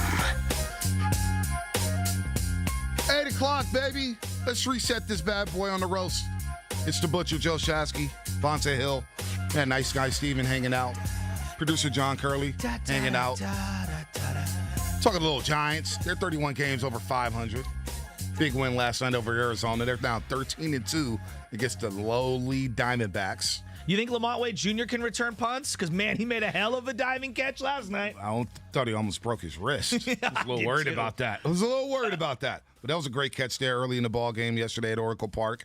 We got Otto Porter Jr. coming on the show at 9:30. I can't wait. The newest addition to the Golden State Warriors. Feels like he's revitalized with this signing. Let's get to know Otto Porter Jr. And what his role will be for the Golden State Warriors. A career 40% three-point shooter, was the number 3 overall pick back in the 2013 NBA draft. The same draft that had Anthony Bennett go number 1 overall. Are you kidding me? Anthony Bennett, remember that guy with the Cleveland Cavaliers out of UNLV? No one remembers him because he never played. He never played. I think he's playing on a Canadian national team. Yeah. But he tried to get back into the league, but it just did not work out. No. Let's talk some 49ers here as they released their first unofficial depth chart. But before we do that, I almost forgot. His 10th 3 of the night. That's right. You heard the sounder, baby. That means caller number 3 will qualify for a chance to go to a Warriors game at Chase Center with Warriors legend Tim Hardaway. Be the third caller right now on our contest line at 844-999-GAME. That's 844-999-4263. Stay tuned for another chance to qualify each day around 8 a.m., noon, and 4 p.m. Between now and Friday. We are celebrating 95.7 The Game's 10th anniversary and sending one of you to a Warriors game with number 10, Tim Hardaway. For contest details, go to odyssey.com/95.7 The Game. 10 years of radio. Sports Radio, 95.7 The Game. It's one of the biggest moments for you here at 95.7 The Game. What's one of my biggest moments? Yeah. I mean, doing the show with you on an everyday basis, like, it's something that doesn't sleep on me at all. I just, being able to talk about the teams that I love, that I grew up loving, that you grew up loving, in the city that I love, waking up all the friends and family in the community that I care so much about, like, to me, that's the dream every single day. It's not a joke. It's the straight up truth. Like that to me is what's fun. Goofing around, playing my dad's voicemails. Again, are you kidding me? Pinch me, man. Beats real work. Yeah, it does beat real work. There's no doubt about that. Langford, you've been at the station since 2013. 2013. What's some of your biggest moments here at 95.7 The Game as we celebrate 10 years? Well, when I first got onto the mic and I was just stumbling and bumbling my way through it, not really knowing what I was doing. Yeah, well, pretty much today, this morning at 5 a.m. from 5 to 6 when I was talking about the 49ers unofficial/official depth chart. Nice. But when it came full circle, when I really had that wow moment, was when doing the Gruden impression along with Frank Caliendo. Yeah. And he's like looking at me, he's like, you got to work on your material, man. And he's thinking, he comes in, he's just like, wow, you got the eyebrows. You got the face for Gruden. You're already beating me in that category. It was just really cool seeing Frank Caliendo, and that's really when it all came full circle for me. What's funny is that I don't think I realized how many people listen and how we impact people in terms of, like, just making them feel good and having fun with them. And not to make us like we're self-important. We're not at all. But, like, being down at the Hilton and doing some of those live games and hanging out with fans and hugging all these random people and them wanting to take pictures with us, is like people were looking at us just because they enjoy us having fun and they feel like we grew up at the same time together and whatnot, and maybe we speak for them on certain things or get to speak with them on other things. That to me is some of the cool pinch me moments. The stuff where guys screaming in my face, Broncos, that I wasn't really high on. Oh, the Steelers? Yeah, it was Steelers. That's what it was. That was great. What about you? That was great. Oh, man, there's been a lot of moments. I think the first draft show I ever did with Fort Ball Papa at the Fox Theater in Oakland. There was a lot of peacocking going on. There was a lot of Raider fans. And Mama Lynch joined us, and she looked at me and said, "Oh, you a Niner fan?" Oh, poor baby. And I was like, and it kind of just made me feel a little depressed there. But also Charles Barkley, man. Charles Barkley, got to interview him. Got to interview a lot of great legends here. Jack Del Rio was having an event over in Fremont. Bocce ball tournament. Bocce was there as Guy Fieri and Steve Mariucci are just killing it on the court. But at the same time, like, you're interviewing John Madden. That's a great pull there. And I almost forgot about that. getting to ask John Madden about the Madden video game and him breaking down how he didn't play it, how his grandson plays it, and the creation of the game and how they came about the game. That was iconic. It was for like 30 minutes, so that was pretty damn cool, too. I want to get into the Niners in a second. Curly, we got to go around the room. What's your moment? Uh-oh, here we go. Takes forever. I'm going probably with booking Evander Holyfield. That was the biggest moment for a show. What, him texting back, or like what? Yeah, what part of this texted him, and the conversation went on for about a month after that. So you were like texting with him, yeah. Oh, you up? Yeah. He was texting me a lot all the time. It was probably one of the coolest moments of actually getting to talk to him behind the scenes. Did you ever watch an Evander Holyfield fight? Just highlights. Wow. Damn, I'm old. Damn, I'm old. Just highlights. I remember seeing Is there a fight, Bonte, that stands out to you? Holyfield? Oh, absolutely. I don't know which one. I got a few of them. Him getting his ear bit off by Tyson. Yeah. The first match where he beat Tyson and knocked him out late in the championship rounds. The 3 fights against Riddick Bowe were incredible. Iconic. Parachute Man in fight number 2. You had the George Foreman fight against Holyfield. Him knocking out Buster Douglas in round number 3 to win the heavyweight championship. Holyfield's one of my favorite fighters of all time. That's amazing. You know what my favorite moment of 95-7 the game is? Curly big stepping, like Ernie from Concord saying right now. We big stepping.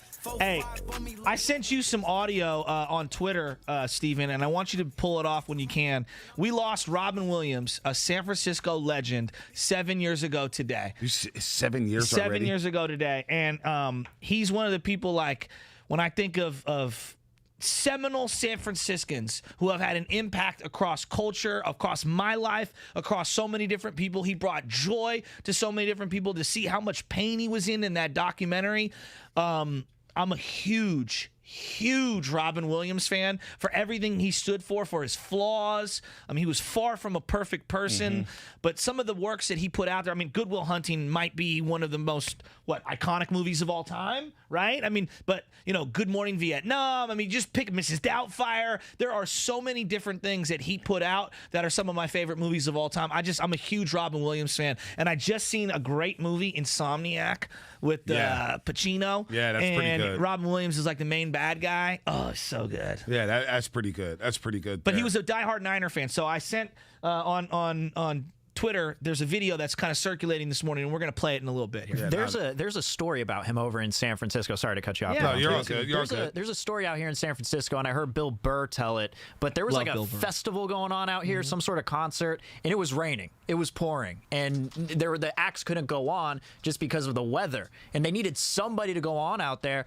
and Robin Williams just did an impromptu hour-long stand-up bit for the crowd that was still sticking around, waiting for the rain to pass. It's those little things that Robin Williams does that makes him just a favorite all around. So I was playing a lot of soccer growing up back in the day, and I was telling you about Matt LaRocca, Anthony's dad, my boy Rocco's dad. He was coaching us, the Blue Bombers, down at Beach Chalet. We played at the polo fields. This is all down near the Great Highway, and his kid played in our league for years. Oh, Robin Williams' kid? Yeah. And Robin used to come to all the games, and kind of like my dad, the Bushman, he would watch from afar, very serious, hovering around the field. Nicest dude ever. Yeah, his Nicest son, when I was partying a lot, I got a lot of friends from University High School, the Harry Berezins of the world, the Andrew Paynes of the world, and partied a lot with Robin Williams' kid. And he was just kind of understated, kind of out of the way, and just bar hopped or whatnot. And he's a popular kid out here. So Robin Williams, legend, no doubt about it. But his son, you never would have thought he was Robin Williams' kid, and that's what I loved about him. Down to earth. He's just down to earth. Yeah. He just don't even bring it up. He's a great dude. So, but like when we talk about San Franciscans, I mean Robin Williams top 5, top 10. Who would you go all time? Top 4 would be Robin Williams. I mean Jerry Garcia's somewhere up there. Danny Santana, Danny Glover's up there. I mean I think Robin Williams is more popular than. I mean we're splitting hairs here, so I don't know. I mean. Damn, I mean that's a good one. That's tough. That's tough. 888-957-9570. I want to ask 49er fans this question. Outside of the quarterback position, what position concerns you the most for the 2021 season? Is it strong safety? Is it the health of the D-line? Is it Mike McGlinchey? Is it the wide receiver position? What position should 49er fans be worried about coming into the season? 888-957-9570, because I saw something yesterday from Shanahan. And Shanahan said this about Jalen Hurd. Didn't feel right this morning, Jalen Hurd, that is. And that's why he was doing work on the side. Shanahan says he hopes Hurd can consistently be back on the practice field before the 49ers have to make roster decisions. Now, it sounds like Jalen Hurd may be on the way out if he can't get on the football field. And that, whether or not you counted on Jalen Hurd or not, that is a blow to the wide receiving core. Like Mohamed Sanu, Sherfield, Ayuk, and Debo. You feel good about that core? You feel good about that position group? If I'm being honest, not really. I mean, I love Debo and I love Brandon Ayuk, but I'm worried because they both have injury history, even though Ayuk's been more the COVID than the injury thing. So there's no question about it. Like, I like the group, but beyond those guys, I have not a lot of faith in Sanu. Sherfield, he looks great in practice, but so did Trent Taylor at some point. So as other guys for the wide receiver position for the Niners. It's hard for me to see a scenario where a third and fourth and fifth wide receiver is going to be a relied upon person in this offense. When was the last time the Niners had 3 reliable receivers? Ty Streets? No, I tell you when. Niners 98, right? The year they lost. The year they lost to the Falcons in the divisional round. Garrison Hurst goes down on the first play of the game, tears his ACL. Mm-hmm. Yeah, J.J. Stokes. That was his best season, I believe. T.O. and Jerry Rice. They were comparable to Jake Reed, Chris Carter, and Randy Moss that year. Okay. That year. That was the last time. You said 3 solid wide receivers? That's a good one. That's it. That's a good one. Well, because I look in this division and there's 2 ridiculous receivers or 3 really good receivers for every single team. I think the high end is obviously Seattle, Lockett and DK, Pro Bowl caliber wide receivers, both of them. Right. I look at what the Rams have, and they don't necessarily have the high end talent of the Seahawks. Their production is ridiculous. Kupp and Robert Woods are legit. And they've got other guys, Jefferson. Gerald Everett, Van Jefferson, as you mentioned, now Deshaun Jackson. Like, they've got players, and then we know what Arizona has, and probably the best, if not the best, then one of the top 2 or 3 wide receivers in the game in DeAndre Hopkins. You add to that, obviously, Isabella, who you had before, Reed, and then you obviously have A.J. Green, who's coming over from Cincinnati. So I look at the wide receivers for the Niners, and I like them as prospects, but you actually go out and put together a 100-catch season or a 1,200-yard season. This is the worst wide receiver core in the division. Oh, and Mauser. Thanks, Mauser. Yeah. Gerald Everett's in Seattle now. It's the only time I get a text from Mauser, who's running our Twitch and YouTube account. Yeah. Only time he texts me is when it's about the Seattle Seahawks. So Gerald Everett's now in Seattle. That's your biggest concern is wide receiver. No, it would be, gosh, how could it not be strong safety after you see that depth chart? But I do believe that this wide receiving room is the worst in the NFC West. And if one of these guys go down, Debo or Ayuk, they're in trouble. Yeah. The 49ers are in trouble. Yeah. This is why I was beating the table for Julio Jones. So I was beating the table for Julio Jones. Go get me Julio. Go get me somebody. Yeah. I mean, like, Ayuk or Debo goes down. Now George Kittle's seeing double coverage all day long. That's a problem. And then you don't, do you really believe in Ross Dwelly as your second tight end? Are you there yet to believe in Ross Dwelly? No. No, I'm not there. Although he does make plays, I think a lot of people sleep on how much he makes plays. He absolutely does. I'm really concerned about right tackle, and I'm also really concerned about guard. I don't know who's going to be the starting guard at this point. If you're going to play Jimmy Garoppolo, you got to build this guy a freaking pocket. And so how can you not have concerns about the offensive line from last year? Like, no quarterback had any time last year to throw. So even if you do play Trey Lance and he's more mobile, you still got to have some guys up front that you rely on, no? Yeah, so with that said, ESPN had the Niners favored to win the NFC West. And I think the percentage was, 33% to win the division? How do they figure those numbers? I'm just, was that polling different people or experts? Is that running different algorithms? It's Brian Kinney helping out on the staff. With a protractor and a calculator? Yeah, Brian Kinney's there to help them out. Yeah, they take a bunch of projections, whether it's going to be starting quarterbacks and their starting rosters and all that stuff. Then they simulate these games 20,000 times, and then they come out with these projections. Gotcha. Okay, well, that makes sense. It sounds a little ridiculous, but hey. No, there's a lot that goes into it. There's a ton that goes into it. I'm sure Fortenbaugh loves it. But, here's the thing with the 49ers. I'm optimistic. I think they have a very, very, very good roster. The way the NFL's set up, you cannot have a perfect roster. With the salary cap being what it is, with premium players costing as much as they do, with the emphasis on overpaying quarterbacks and having the 49ers are a specific example, they spend more on the quarterback room than any other team in the league. I'll say that out louder. The 49ers spend more money on the quarterback room than any other team in the league. And that's just where they're at for this year. Now, moving forward, that's why they have Trey Lance. They'll have suppressed finances there that they don't have to worry about. So eventually they'll move off of Jimmy. But like the weak spots on this team right now are parts of the offensive line, secondary, depth at wide receiver. I don't think that's overblown at all. I think those are fair flaws. This is why last week when Adam Schefter had to report about James Washington in Pittsburgh. Oh, I'm with you. 5'11", deep route runner, Oklahoma State, can make big plays, had over 700 yards a couple seasons ago on only 45 catches. Why not send a 5th-round pick to the Pittsburgh Steelers for James Washington? Because I'm not confident in this receiving. Like, you go to 3 wides, right? What if you go to 4 wide receivers? Are you really going Sanu, Sherfield, Ayuk, and Debo? Obviously, you're going to have Kittle on the field, so he may be one of your one. But what if you go 5 wide? What if you go 5 wide in the 2-minute drill? You can't go 5 wide on this football team. No. Trent Sherfield, let's pause for a second on this guy. If you're driving around and saying, who the hell is Trent Sherfield? Well, he's a guy that, if you're following the 49er beat writers, is wide receiver, number 81. He's wearing a very popular number for the 49ers, and he's looked really good. You've seen a lot of videos and highlights, and people are not hyping him up. That's not fair. They're just reporting what they're seeing, which is this guy's looking really good. Now, he's making plays. I would counter that the secondary isn't great for the 49ers, so I'm glad that he's making plays. He's a 6'1", 220-pound wide receiver who was taken by Arizona and literally has 28 catches for 340 yards in his career. Now, does that mean he can't be a guy that can help them here? No. I mean, he could be a 3rd wide receiver here, a 4th wide receiver here. But I think coming out and saying, oh, he's going to be a huge impact for this team, we got to see it before I believe it. I mean, I've been hearing about Jalen Hurd for years. Well, it doesn't sound like he's going to make the final 53-man roster. Explain to the people that aren't paying attention there. What happened with him yesterday? Well, he had another setback with the knee, apparently. Of course. And he was on a side field, didn't practice again. And Shanahan said, look, we want to see him practice consistently before we make some roster decisions. Well, Jalen Hurd may make the decision easy for Kyle Shanahan and John Lynch by not practicing, and he'll just get cut. He'll just get cut because he can't stay on the practice field. We've been waiting on this guy for 3 years. They've been waiting on this guy forever. Just can't stay healthy. Yeah. It is what it is. Kevin White on the football field. He can't get separation at the wide receiver position. So let me ask you this. You just brought up how the Niners have the most expensive quarterback room in the league. Yes.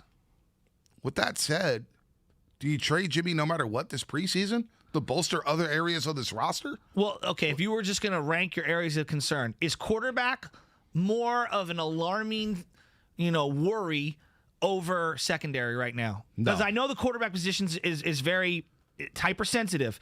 I believe that Trey, even if he struggles, will still be competent enough to where he can be relied upon. I'm not sure I can make that statement about a backup secondary player for this team. I trade Jimmy. Yeah, I'm with you. I'm with you there. I'm surprised you've come fully around on this side on Jimmy, because I know that you really do appreciate what Jimmy Garoppolo can bring to the team. Because Shanahan finally went to go get his guy. And I said, Shanahan, if you're not happy with Jimmy Garoppolo, then go get your guy. Go get your guy. And Trey Lance looks like his guy, so let's move forward with Trey Lance, and let's cut the ties on Jimmy Garoppolo. Because the excuses from a lot of people about Jimmy Garoppolo, he's the reason why you didn't win the Super Bowl. Yeah. He's the reason why you only won 6 games last year. No. Let's not blame Jimmy. Let's look at the head coach. He's the smartest guy in the world, right? Yeah. He's the second coming of Bill Walsh from what I was told. So he's got his guy. Let's cut ties on Jimmy. But also, I'm not concerned about the quarterback position either. If you go Trey, I think you can win 9-10 games. If you go Jimmy, I believe you could win 12 games. I really do. I think you can go back to the Super Bowl with Jimmy Garoppolo. But you got a hole of strong safety. You may have a hole at corner.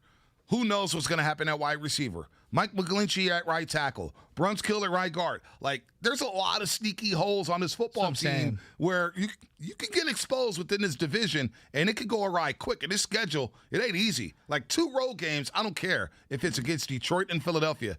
2 road games in the NFL, back-to-back to start the season. Road games in the NFL not easy. Yeah, and I believe both of them are those teams' home openers. Yep, Obviously, exactly. week one will definitely be. So there's going to be, a fired-up crowd. Yeah. Absolutely. So, yeah, look, I'm very worried about the secondary right now. And it's not just the hole at safety, which we keep talking about. It's also the cornerbacks. I mean, even if you play, let's just say, one of these guys, Ambry Thomas or Lenore, however you pronounce it, Lenore, if he gets the opportunity to start, you're talking about a very unproven guy out there, and we know that rookies struggle at cornerback. Do you think rookies struggle more at corner, or do you think rookies struggle more at quarterback? Corner.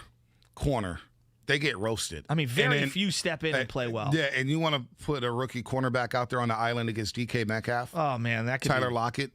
That's not Robert good. Woods. Yeah. Cooper Kupp. DeAndre Hopkins. A.J. Green. Christian Kirk. I mean, seriously, do you want a rookie quarterback out there?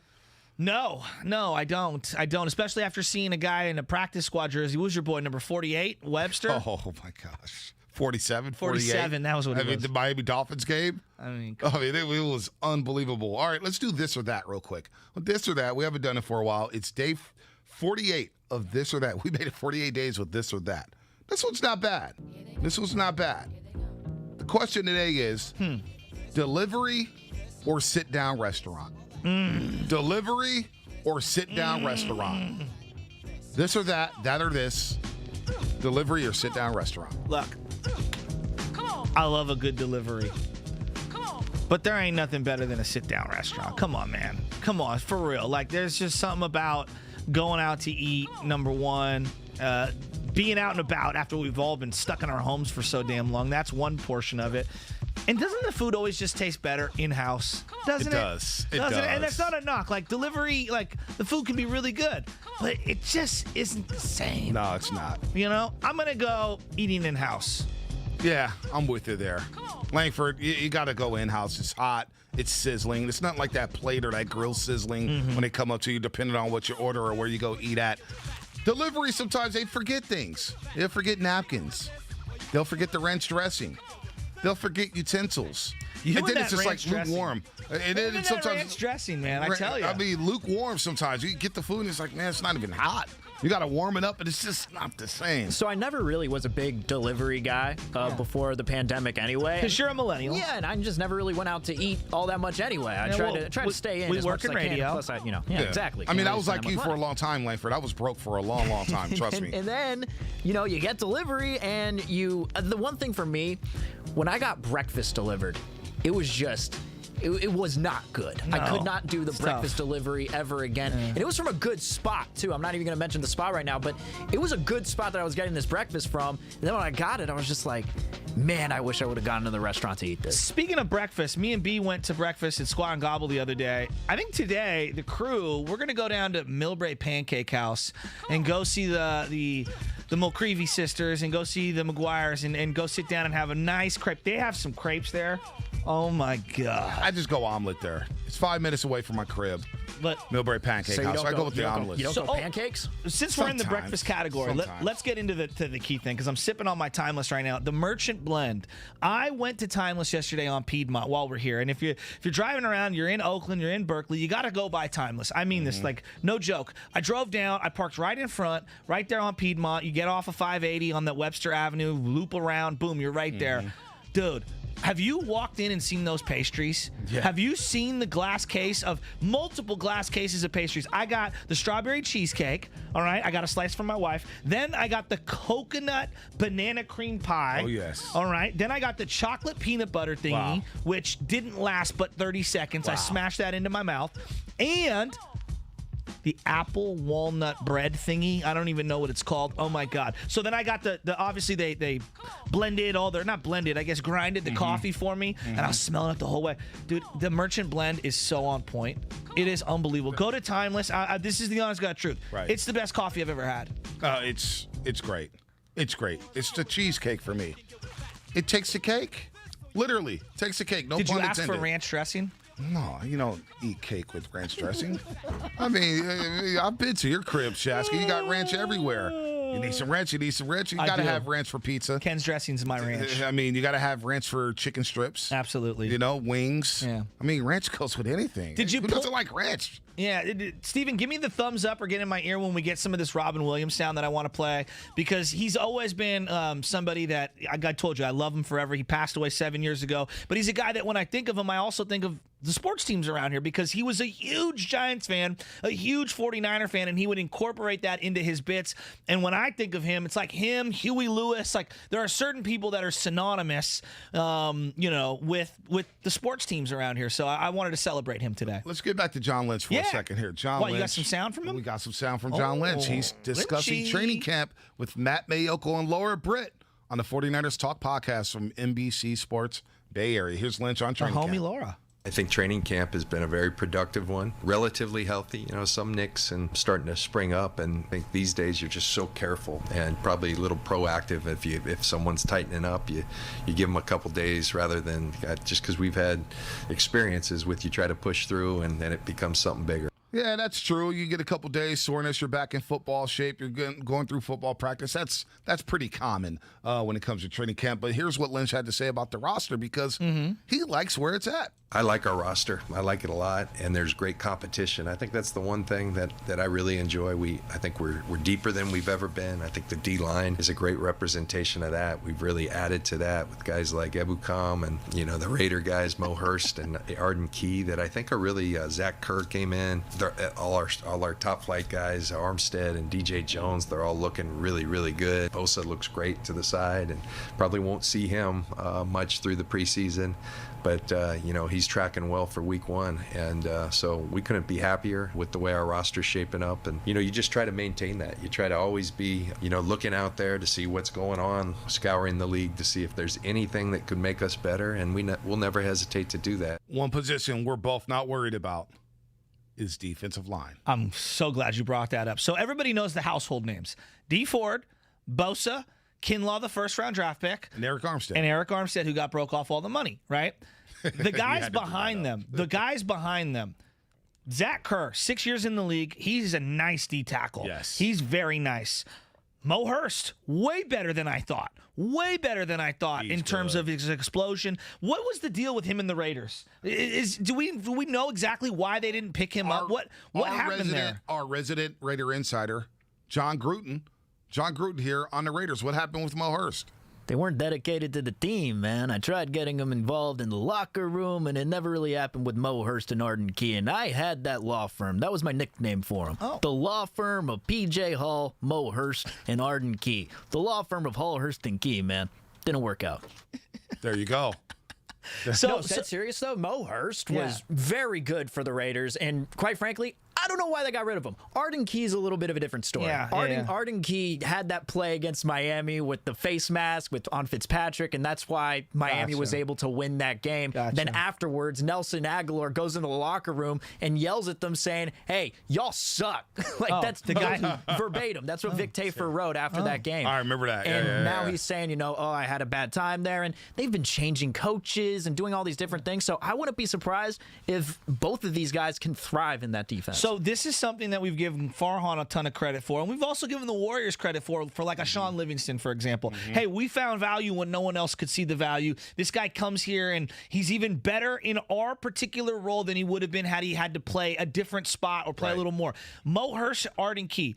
I'm not here to say they're going to light the world on fire, but when you do have concerns about Javon Kinlaw staying healthy, when you do have concerns about Nick Bosa and D. Ford staying healthy, it's pretty good insurance policy. So to your point regarding my confidence level, I think the defensive line and the linebackers are the most stacked on this team. I think D-line is deep. It is the most stacked. But if Bosa, Ford, and Armstead gets hurt, then all of a sudden you're counting on Arden Key to play more snaps than where they have him slotted at right now. It's very fair. He's probably going to be a situational pass rusher or a situational player. One of these studs get hurt, all of a sudden Arden Key's playing every single snap, and I'm not sure if I like Arden Key in that situation. Same thing with Mo Hurst. Same thing with Zach Kerr. Same thing with DJ Jones. I want the rotation in. DJ Jones is big. Did you open that bottle of barbecue sauce I bought from his Big Days Barbecue? I got to put it on the grill, man. Yeah?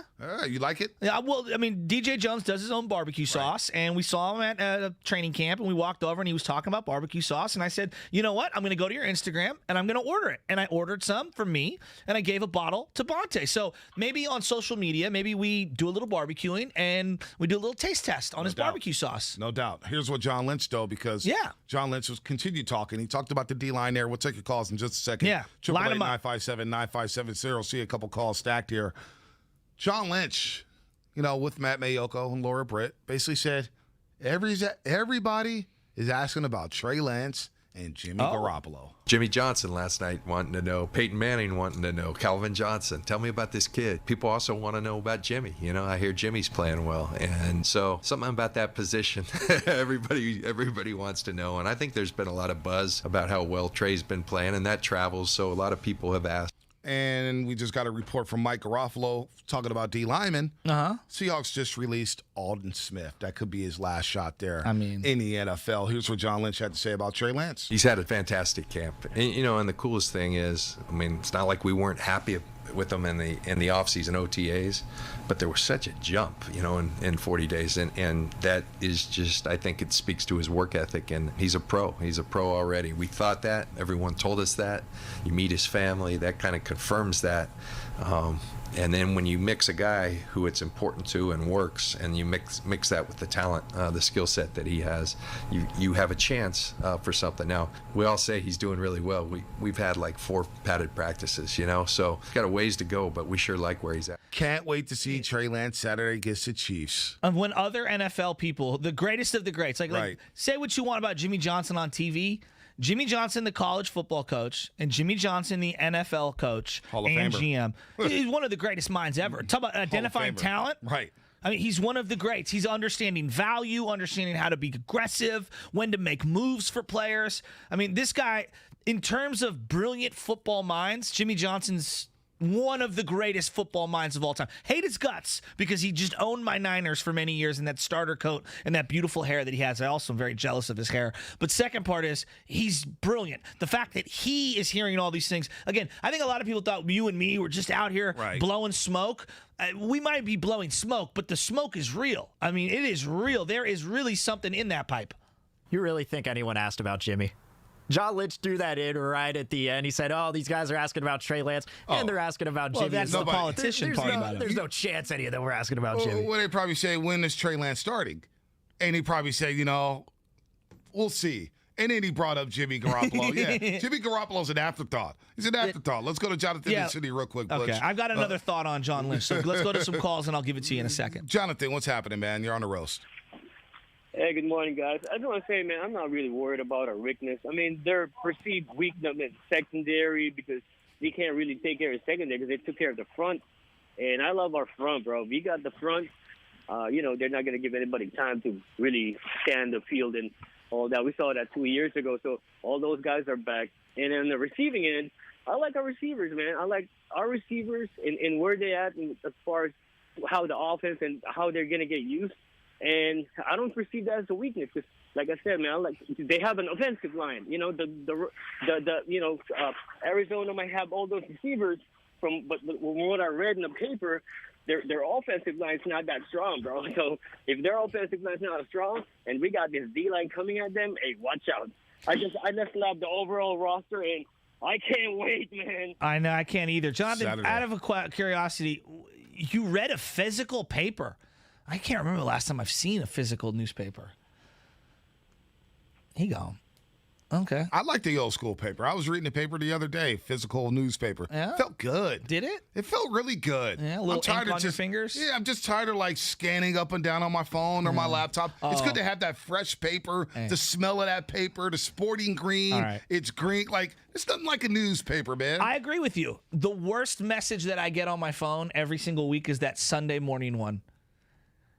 your usage and your viewing screen time is up 78% this week. You're already up to 5.5 hours. Yeah, I'm like, damn. Yeah. Your boy's going to go blind over here. Dude, last week was a bad week for your boy. It was like 13 hours. Oh, I took that notification off a long time ago. How do you do that? To. Can you show me how to do that later on? on? I would like you to do that. Let's go to Danker. Danker in the city. What's up, Danker?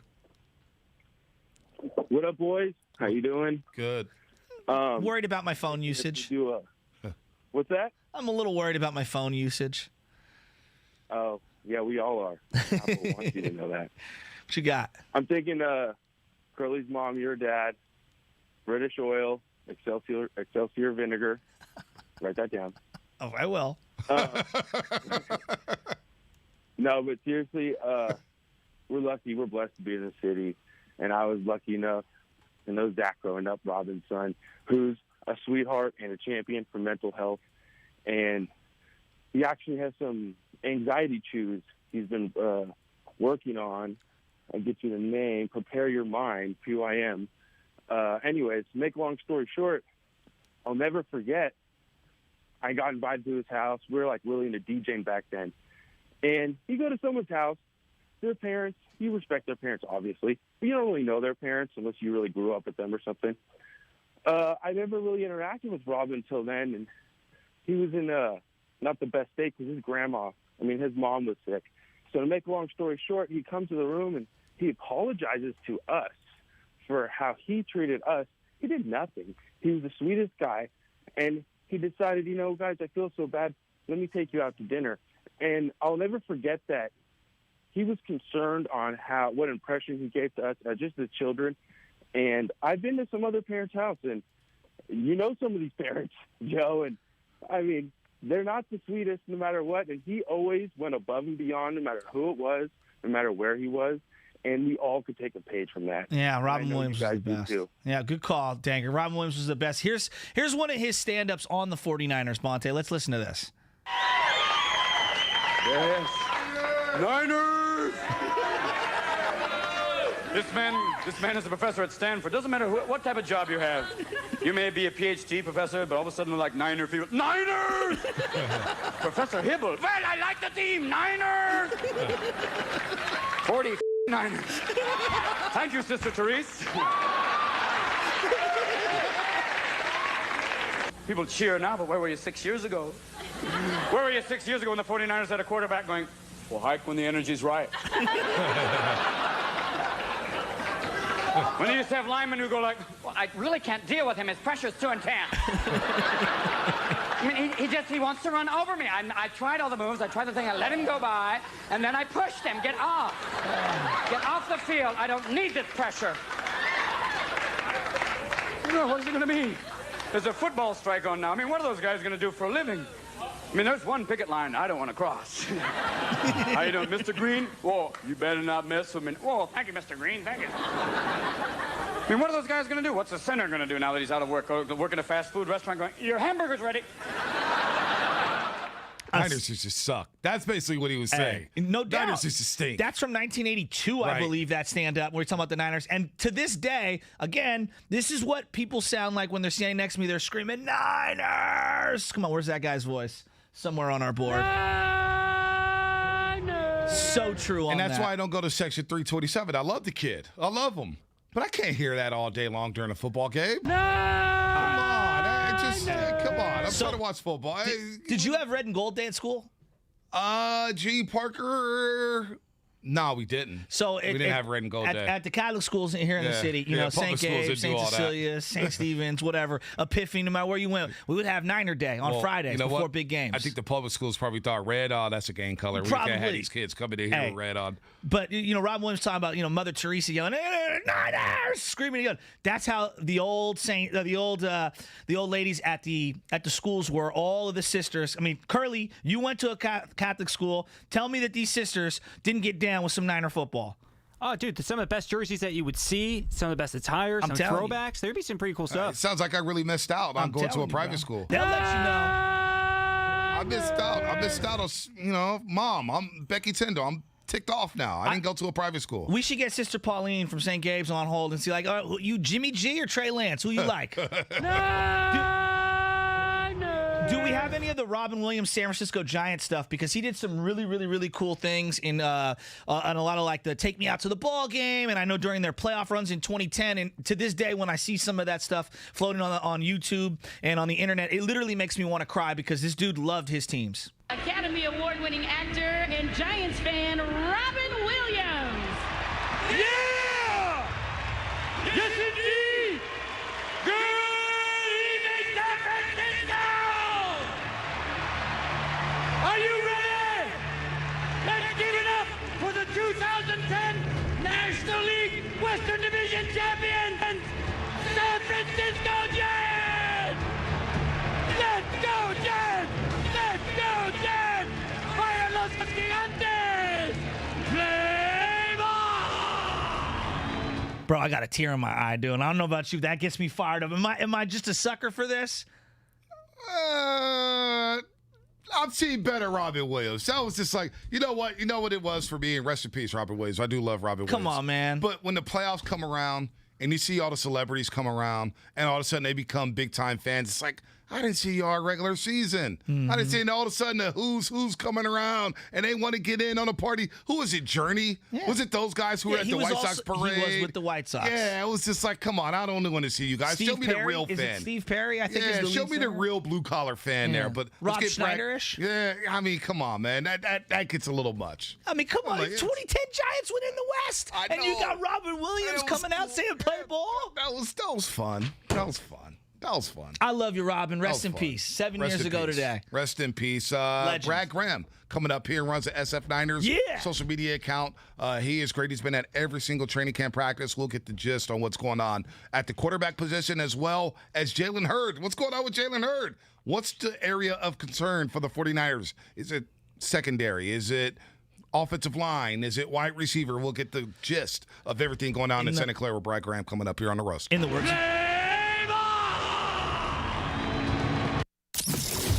95.7 The Game is celebrating 10 amazing years with you, the listener. Here's an unforgettable moment. Wiggins the rebound.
Somewhere like that. We'll let the math majors in the back figure that one out. But he's a diehard that sits in the press box with his glass of wine, golf clapping.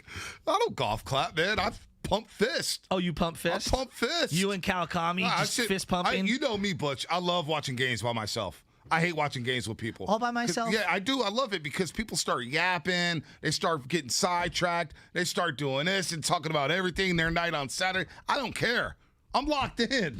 I'm living or dying with every single play, every single snap. Plus, I like to pause the game for a second. I like to rewind the play right away. I like to do all that stuff. So you do the all 22 in real time? Sometimes. I'm a selfish human being. I am selfish. Absolutely. I am selfish. I don't want to watch a game with you, 925. Hey, so Sponte, you're trash. So you and I have only had an opportunity because these practices start at like 10 a.m. and so we don't get off till 10 a.m. 10:17 to be exact. Okay, 10:17, and it takes forever to get down to the stadium. So we haven't had an opportunity to get down there. But this next individual has been down there for what feels like every single freaking practice. Pads, no pads. He's been there the whole time. He runs the best, most creative San Francisco 49er site out there on Instagram called the SFNiners. You got to check it out. Brad Graham, he's doing some great work across a lot of different platforms. And I just want to give a shout out to a lot of people putting some really fun, creative stuff into the ethos if you're a 49er fan, and this is one of the many. Brad Graham, SF-Niners, he's been down at training camp, and he loves himself some Trey Lance. He believes Trey Lance has been. I'll let him explain it to our audience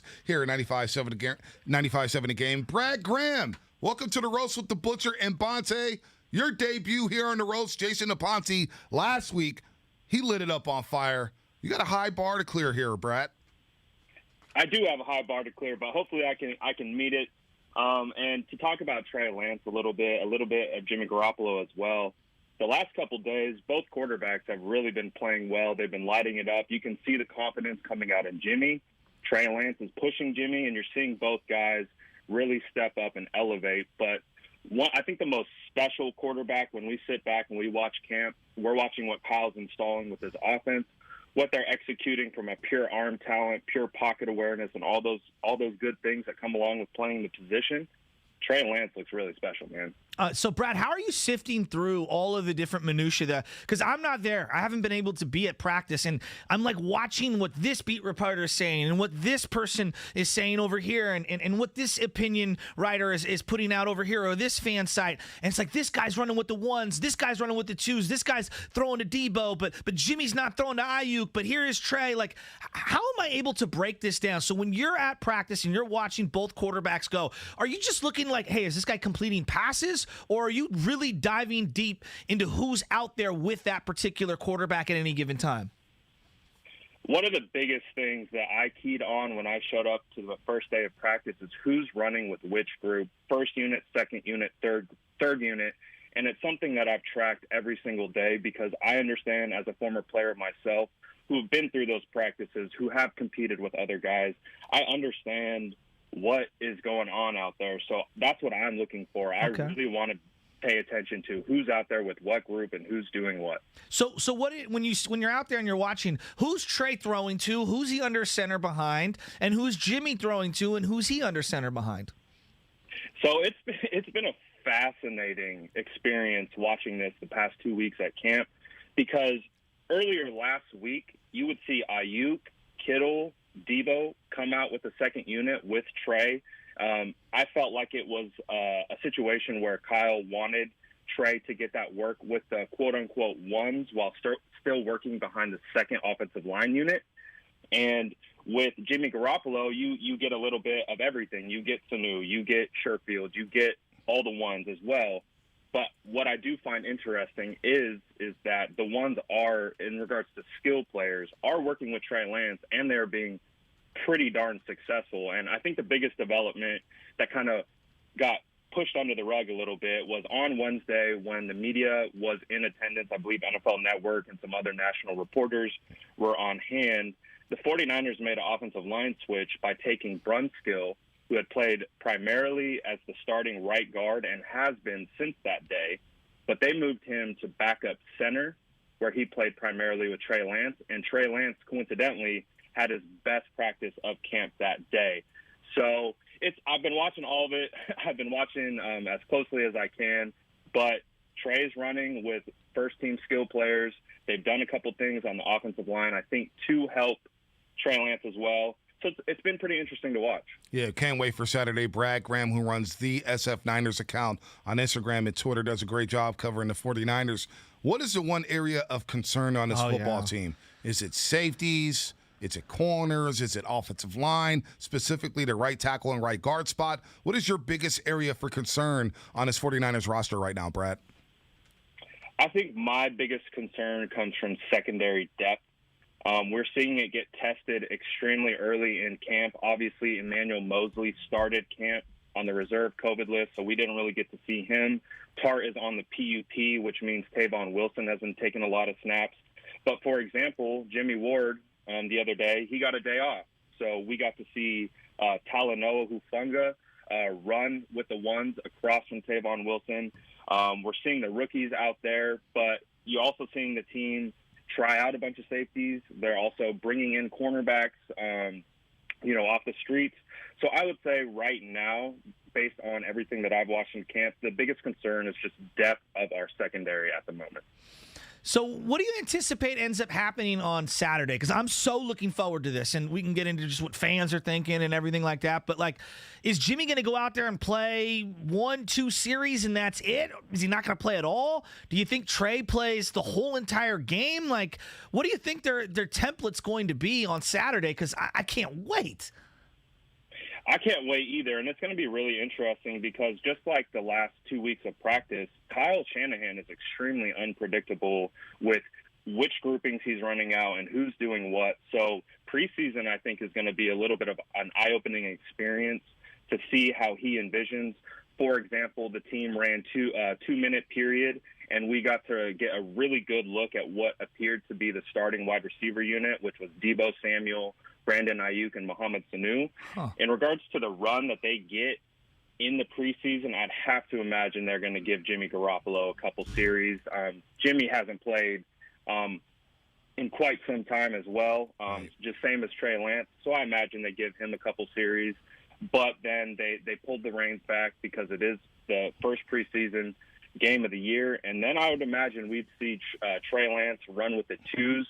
What I'm going to be watching and keying on is who runs out with Trey Lance under center and the offensive line.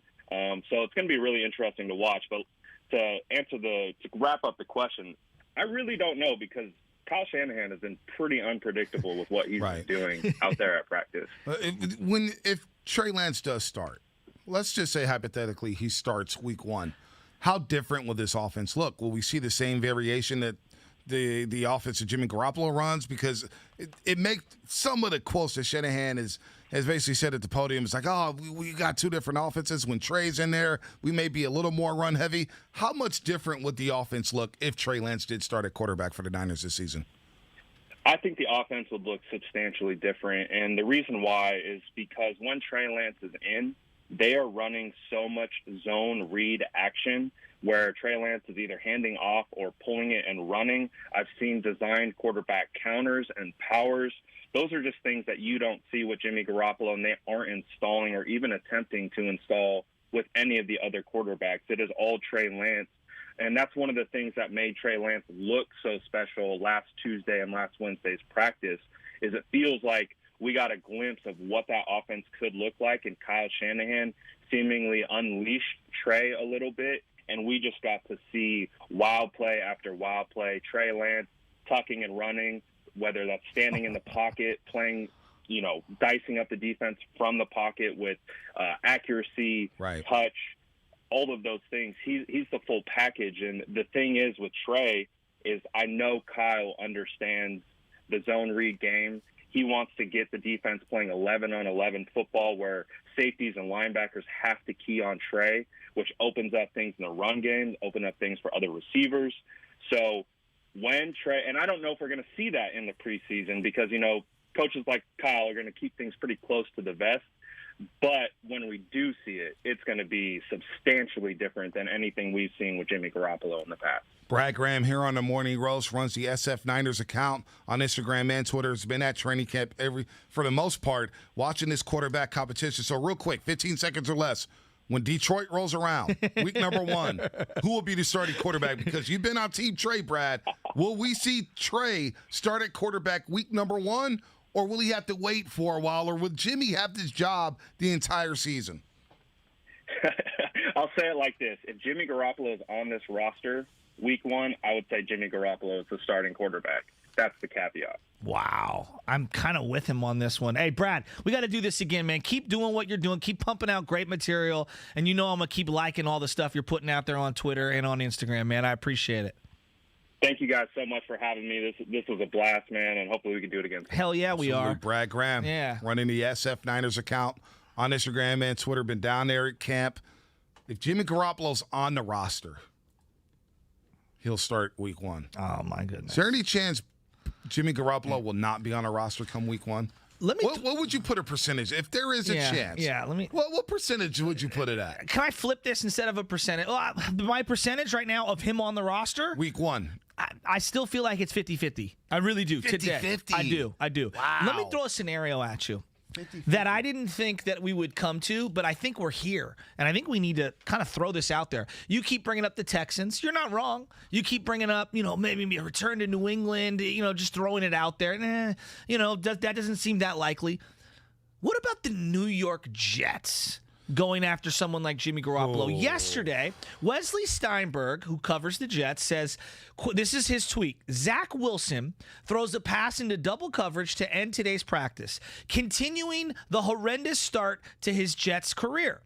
The atmosphere in the front office is tense, as most personnel wanted Trey Lance or Justin Fields. And here's the kicker quote, Darnold 2.0, we've done it again, said one official. So, if you know that Zach Wilson is very far behind, and you're a team like the Jets where you've got some money, all right, they're one of the teams that has money, we all assumed they're going to play Zach Wilson day 1. Are we sure about that? This is Robert Saleh, and this is an offensive coordinator who worked under Kyle Shanahan. Maybe they take their time with Zach Wilson. Maybe they're the team that we should be trying to sell Jimmy Garoppolo to, because we know that Robert Saleh is going to want to win games. He's a young head coach. The worst thing he wants to do is start off his career the way him and Kyle did when they were with the Niners and go 0-9. So Mike LaFleur is the offensive coordinator who was out here in San Francisco. What do you think about that? Of course, Robert Saleh, the defensive coordinator. And when this report hit the wire yesterday from Wesley Steinberg, first of all, I laughed because why? This is why I didn't want Zach Wilson, because I don't think he was ready. He had the one solid season. I get it, and he led everybody up. And he was making all these throws. But the Coastal Carolina game, I think, exposed a lot of him. Mm-hmm. He looks a little smallish for an NFL quarterback. Sure, he's got the rocket arm, but durability issues, I do think there's something there. The cockiness, the arrogance. I think there's a little Johnny Football to him, a little bit. And, Johnny Football, look, I'm not saying he's the partier that Johnny Football is. Yeah, I'm saying on the football field. On the football field and the style of play. His mom is wild. Wild. There is a little Johnny Football to this guy on the football field. Not outside the football, not off the field, on the field. Mm-hmm. I'm not saying he's out there in Vegas. Small. He's not in Vegas restrooms snorting coke. I'm not saying that. On the football field, he's small, throws in double coverage. He's just a gambler. Yeah. I didn't want Zach Wilson for a reason. And I was shocked that the Jets were so hell-bent on Zach. Like, it was a no-brainer for them, and he's out there struggling in camp. So this doesn't surprise me, and there's something interesting there where they're an organization that you may be able to sucker for Jimmy Garoppolo. So go ahead and add the New York Jets to this list. I got the Miami Dolphins, the Houston Texans. Okay. Now you can put the Jets in here. You got the Patriots because you never know what's going to happen with Cam Newton and, of course, Mac Jones. Who else is out there who needs a quarter? What if the Carolina Panthers need a backup and they're not sold on Sam Darnold? I mean, there's teams out there for Jimmy Garoppolo. But when this hit the wire, and I had to make sure Wesley Steinberg, I didn't know who he was. I was like, who's this guy from New York City? Well, he's been covering the Jets and the Giants pretty tough. And this is a shocking quote. I'm not as shocked that he's struggling in training camp, but to hear Jets, and that's why I feel bad for Robert Saleh for taking his job, because it feels like it's 2 years and done. I'm with you. It's just a mess of an organization. So where the 49ers are at right now in terms of Jimmy Garoppolo, I believe it's $24 or $25 million that he's owed for this year. The cap space right now for the Jets is at 19 and some change, 19 million and some change. So this would require some sort of finagling on multiple teams' behalfs. But of all the teams that are out there that have, cap room, I think we're sleeping on the Jets as a possible destination. There's familiarity. There's some stability that Jimmy Garoppolo can provide to a brand new staff that doesn't want to get thrown the door. You don't want to just throw this kid to the wolves and have the exact same thing happen with Sam Darnold. Again, this is just something that I saw it yesterday, and I said to myself, I wouldn't rule the Jets out as a team. So, okay, let's say they're willing to offer you a third or a second round pick. Could you then take, and that's maybe being aggressive, and because you're going to eat some of that money, right? Let's just say you're the Niners and you're going to pay some of that money, because you see that happen a lot in baseball. And you wouldn't be able to take that, turn around, and then find yourself a safety? Yeah. I mean, I'm looking at this roster. So Zach Wilson right now is penciled in as a starter. LaMichael Pirine is the starting running back. Come on. Tevin Coleman's a backup out there in New York City. Tevin Coleman's playing running back for the Jets. All right, these quarterbacks, you ever hear of these guys? James Morgan, Mike White are the backup quarterbacks for the New York Jets. They just signed Josh Johnson, who's playing on his 20th team. Shout out Oakland. Shout out Josh Johnson. But James Morgan and Mike White are the backups to Zach Wilson. I don't even know who they are. What schools did they go to? I don't know. Honest to God, never heard of them. James Morgan and Mike White. Wow. Who? Yeah, James who Morgan. Who are you? And Mike White. I don't even know what to say. Yeah, I don't know who they are. So that's a great call. You like with that, Mike huh? LaFleur and Robert Saleh being there as the stable heads of the New York Jets. Again, it's just something I've been thinking about. If the Jets came calling right now and they said, we want to give you a second-round pick for Jimmy Garoppolo, you're Shanahan and Lynch. Okay. You do that even though you have Trey Lance, who's a rookie quarterback? Yeah, I would, because I feel a lot better about my situation and easing my guy in than I do with them. Like, think about this. Literally, Zach Wilson is walking into a situation comparable to Alex Smith. He physically isn't as strong right now as where Trey Lance is in his career. They do have some better receivers, though. Corey Davis, Denzel Mims, that's not bad. Keelan Cole, that's not bad. Jamison Crowder, that's not bad. Okay, it might be better than the 04-05 Niners. It's a lot better. It's a lot better. I don't disagree with you there. Like, I really don't. But what I'm saying is I think there's a lot of similarities, B. I mean, you're looking at a defensive-minded coach, his first ever job. He's the head. You don't have a lot of offensive line help. You just shipped out the other quarterback who you blamed everything on. I'm not high on Darnold, but I mean, he couldn't even stay healthy behind this offensive line, and he's pretty athletic, I guess. A little bigger body, too. I would be really worried about Zach Wilson in New York and starting him day one. Like, that, to me, they could go 0-16. They're not going 0-16. Jets 0-17. Jets aren't going 0-17. I mean, I would be worried about them. I mean, if you're looking at flame out, I mean, they'll get a game against Miami. Look, they'll get a game against Miami. You know what's funny? You and me, we walked out of that training camp. We walked out of training camp, and what did you said poor Jimmy, right? And what did I say? I think the New York Jets made one of the biggest blunders of all times. The fact that they weren't even linked to Trey Lance, B. They weren't even linked to him. And already they have instant buyer's remorse with Zach Wilson. They haven't even played. Talk about not having to play a game. So that's the difference between the two situations right now. Yes, are we overreacting over Trey Lance because he hasn't played a game? I'll admit it. I'll admit partly I'm overreacting. But you can't tell me that the Jets are not worried that they didn't do enough of their homework on Trey Lance and even consider it, because they're already having immediate regrets on Zach Wilson. Jets-Panthers to start the season. Sam Darnold gets to face his former team in week 1 right off the bat. Wow. They had the Patriots, Broncos, Titans, Falcons, Patriots, Bengals. Jets will win a couple games. They'll win a couple games. Texans, Jaguars, Dolphins. They're all better than them. They'll win a couple games. They're not going 0-17. But you feel that confident in Trey Lance that you would trade away Jimmy Garoppolo. I would. So they need safety help, man. They need safety help. I'm Joe Douglas. I'm gonna give John Lynch a call right now. We got the phone lines. Frankfurt. Give me the phone. Give me the dial tone. Can you name a Super Bowl contender that has no safety? No. I mean, come on, man. Come on, man. You need a safety. I mean, they need a safety for crying out loud. Jets don't have a safety. It's the modern Who are the Jets NFL. safeties? Who are the Jet safeties here? They traded him away. His name was Jamal Adams. Nah, but I think he's a little overrated, to be honest with you. Yeah, and he wants a new deal in Seattle. LaMarcus Joyner. Okay. He was with the Rams, and wasn't he a Marcus Raider? May. Marcus May's not a bad safety. He's a free safety, but he's not a bad safety. Ashton Davis is playing strong safety right now. He's on PUP. Oh, that's the kid from Cal, right? That's the kid from Cal. See, I would take, honest to God, to move off I'll take Ashton Davis. Give me that for Jimmy downtown. Garoppolo. I'm Joe Douglas, GM of the New York Jets. I would. Heartbeat. Hi. Hey, John, how you doing, man? Joe Douglas from the New York Jets, GM. How you doing, buddy?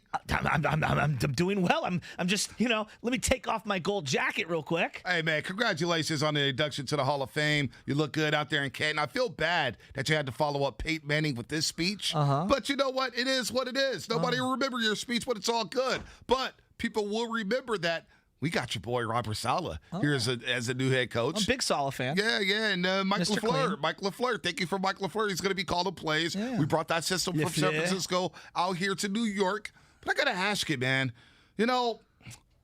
We may have made a bad move with Zach Wilson. Hey, John, we may have made a mistake. We may have made a mistake, and you got Trey Lance, and boy, I'm hearing the reviews out of practice, the reviews. It looks like we made a monumental mistake. So I'm not sure about Zach Wilson in his rookie year. I don't know if I want to throw him to the Wolves because we got the New York Post, we got the New York Times, we got all this stuff out here, and it could be a little much for old Zachy boy. So I got to ask you, man, how are you feeling about Jimmy G right now? What's that?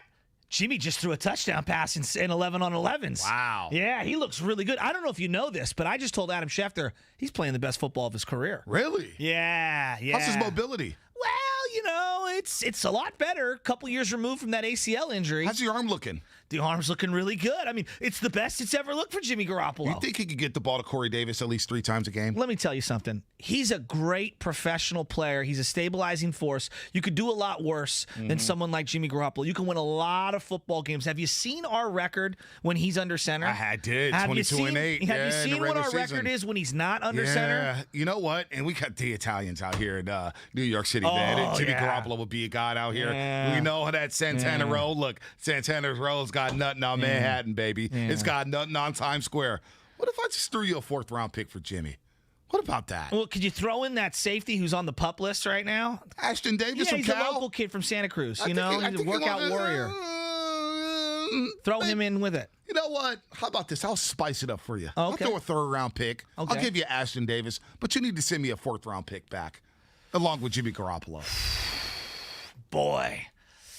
Yeah, I'd probably do that in a heartbeat. You know what, Deal. John? Deal.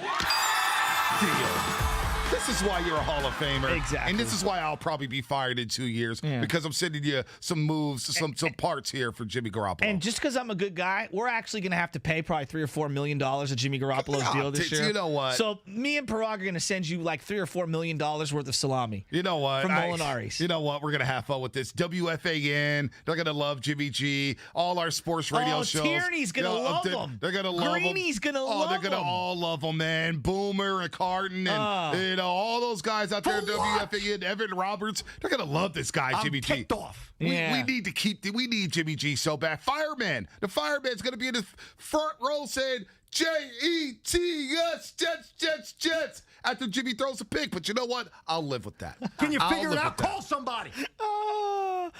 I'm telling you, man, they need to get themselves a safety. They need to get some draft capital. They got to replenish what they lost. If they lose Jimmy Garoppolo for nothing, it's not going to be good, man. You got to get a little something back from him if you know that he's not your dude. All right, Otto Porter Jr. coming up at 9:30. Don't forget the Voices of Summer League game tonight.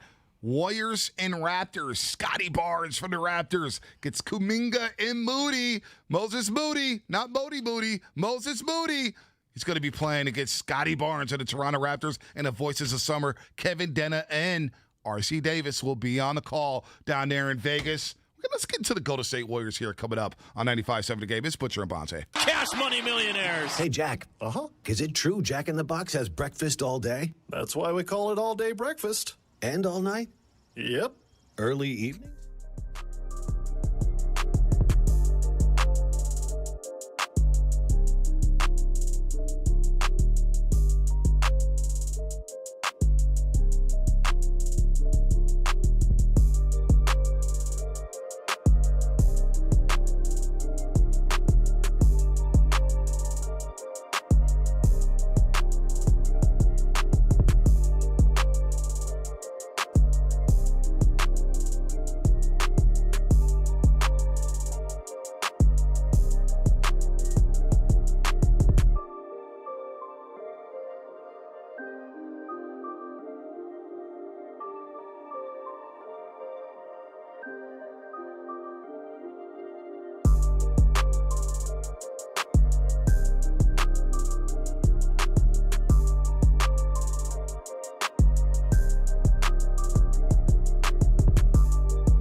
5 p.m. Warriors Raptors and Ty Hall here on YouTube. By the way, thanks to everybody watching on YouTube and Twitch. We really do appreciate all of you. Subscribe on YouTube. Hit that like button. Get some likes here. No thumbs down. A lot of thumbs up today. Wow. Where's the thumbs down at? Somebody's lying out there. But Scotty Barnes and Moses Moody, former teammates, they'll go at it today in Summer League. We saw a little Jalen Green and Kay Cunningham last night. Jalen Green. Boys, Detroit going to regret that pick of taking Kay Cunningham over Jalen Green, like the New York Jets may regret taking Zach Wilson over Trey Lance. We shall see. Cade looks pretty sick, too, He does look sick. Jalen's smooth, too. This is a good draft class. But I can't wait to see Kuminga tonight. And, of course, Moses Moody, Kevin Dana, R.C. Davis, the voices of summer for the Golden State Warriors. They'll be on the call on their on the website, I believe. I don't think we'll be airing it here at 95.7 The Game, something I should know. But Anthony Slater joined DRK yesterday, and we'll get Otto Porter Jr. here in 11 minutes. Wait, to do his DRK edition. had everybody. Yeah, they get everybody, no doubt. Eric Crocker, I missed Anthony out. Slater. Yeah, no, I love listening to that show. Yeah, I mean, they get everybody. Yeah. It's Ray Ratto. It's Damon Bruce. It's Matt Kolsky. I know. Who wouldn't want to talk to them? Well, I'd much rather talk to them than talk to us. I agree with that. I was actually listening to them basically talk about the NFL kind of highlighting the taunting penalty thing. It was just a fascinating conversation. How you feel about that, real quick? Who was asking for more taunting penalties? I don't understand. Stinks. I mean, People talk trash. He's a grown man. I mean, let him talk trash. It's entertainment. What are we doing? Where we just got to put the ball down on the field and just run back to the huddle? It's just, I can't celebrate my play? It's just for who, for what? It's just stupid. I don't want more referees. I want less referees. You know there's going to be a lot of taunting sport. penalties, and it's going to tilt some football games. You know that. 15 yards, boom, automatically. Yeah. Yeah. But I'm out on that. Yeah, I'm out on that too. Otto Porter Jr. will join us in 10 minutes here, and it's fascinating that his story, being a number 3 overall pick with the Wizards, he's gotten broken off, he's gotten paid. But how does he feel about the Warriors? Why did he choose the Warriors? How does he feel about Steph Curry and company? We'll ask him all those questions. And on the text line, 888-957-9570, Twitch or YouTube. If you have a question for Otto Porter Jr., go ahead and send them to us. Maybe we'll read it to Otto Porter Jr. We'll ask him from a fan perspective. So Anthony Slater joined DRK yesterday, and he was talking about the trades and whether or not the Warriors will make another trade or make another move. Here's what Slater had to say about the Warriors, about the trading process here, whether it's Ben Simmons, Pascal Siakam, Bradley Beal. What are the Warriors going to do here? They're not discussing hypotheticals. They're talking about their rookies and how the rookies are going to fit in and how Wiseman's looking and how, this group can mesh. Like, that's the direction mentally they all seem to be preparing for. Sure, you have a conversation if a star comes available, but I don't think that that's really in their plans right now. Oh, well, there you go. It's not in their plans, and I'm okay with that. I know a lot of fans want to make a move just to make a move because they got to bring in a star because they got to have name recognition in this player. That. I'm okay. I'm okay with them not making a move. I actually really like their roster top to bottom, and I just kind of want to see it play out a little. Yeah, Klay Thompson, a return of him. Also, James Wiseman. Here's what Anthony Slater had to say about the Warriors and the timeline of James Wiseman. He was on the floor today stationary shooting. He was actually playing like horse with Sean Livingston and Hilton Armstrong, who's now part of the Warriors coaching staff, by the way. Very low-stress movements. He's not ready to do any type of contact, but they're probably going to optimistically message it to me because I'm a reporter, but they keep telling me that they believe he'll be ready for the start of camp. Like, his recovery is going very well. But at the same time, I see Rick Celebrini today, and I know Rick's going to be super careful with his re-entry, just like they're going to be with Klay Thompson. James Wiseman. That's some good news right there for Warrior fans and for the Warriors itself if he's ready by training camp. I'm sorry. I apologize there. But wouldn't it be more – I would be more concerned if they're like, it's a process. And he's got a long way to go. Like, I feel like most of these professional teams play it really cautious. Really, really, really, really cautious. And if they give you glimmers of hope, for the most part – it's because they're probably way ahead of where they actually thought they were going to be. So the fact that they seem to be very optimistic on Wiseman, to me, that's an extremely encouraging sign. It is. Because I don't think that they would just put that out there if it weren't true. Because the last thing they want to do is put more expectations on the young man and him not deliver. Like, that's the last possible thing that they want to do right now. And it sounds like they're not going to move him at all. I'm okay with that, too. Sounds like they're not going to move any of these guys. Jonathan Kuminga, Moses Moody, James Wiseman. Now, Ben Simmons is still out there. Okay. And a lot of people are beating the drum for Ben Simmons. And they trade Andrew Wiggins for Ben Simmons, which I wouldn't do. Because I just, Ben Simmons and Draymond on the floor at the same time. They're two smart basketball players, but they're two guys who are not looking for the shot. I don't know if I can roll with that. I can't roll with that. But Otto Porter Jr., who will join us in 7 minutes, he's a guy who can stretch the floor, hit the corner three, and I think he knows his role with this team coming up here. Then you add him with Iguodala, two veterans alongside Steph Curry, Draymond Green, and Klay Thompson. And all of a sudden you get Wiseman, Kuminga, and Moody. How's that for a three? I really like that threesome. I do too. And I can't wait to see Kuminga and Wiseman in the front court together. I'm so pulling for James Wiseman to have a monster season this year. I mean, like, if this guy gives you more than 15 and 10, this fan base would lose its mind, wouldn't they? I mean, if he could just be the force that you expect. I mean, yes, he's got to stay on the court. He's got to rebound better. He's got to play better defense on the perimeter in terms of his feel for when to press up on someone, when to lay back, be more of a rim protector. But if he can come out and just, I mean, really, really take that leap forward that we're looking for. And again, we're not talking about I need 25 and 15 from him. I'm talking 15 and 10, which I think is very, very, very achievable for him right now. Nearly 12 and 6 last season. 15 and 10 from Wiseman off the bench would be unbelievable. Well, because this team needs, let's be real, they need rebounding. That would be unbelievable because let's be real. Let's be real. They need rebounding. But let's be real about something. He's probably not going to play more than 25 minutes a game. If that. He played like 20, 21 minutes a game last season. Yeah, but when you're playing with 15 to 10 is a huge jump coming off a torn meniscus. But when you're playing with a bunch of second stringers on both sides, there's more misses.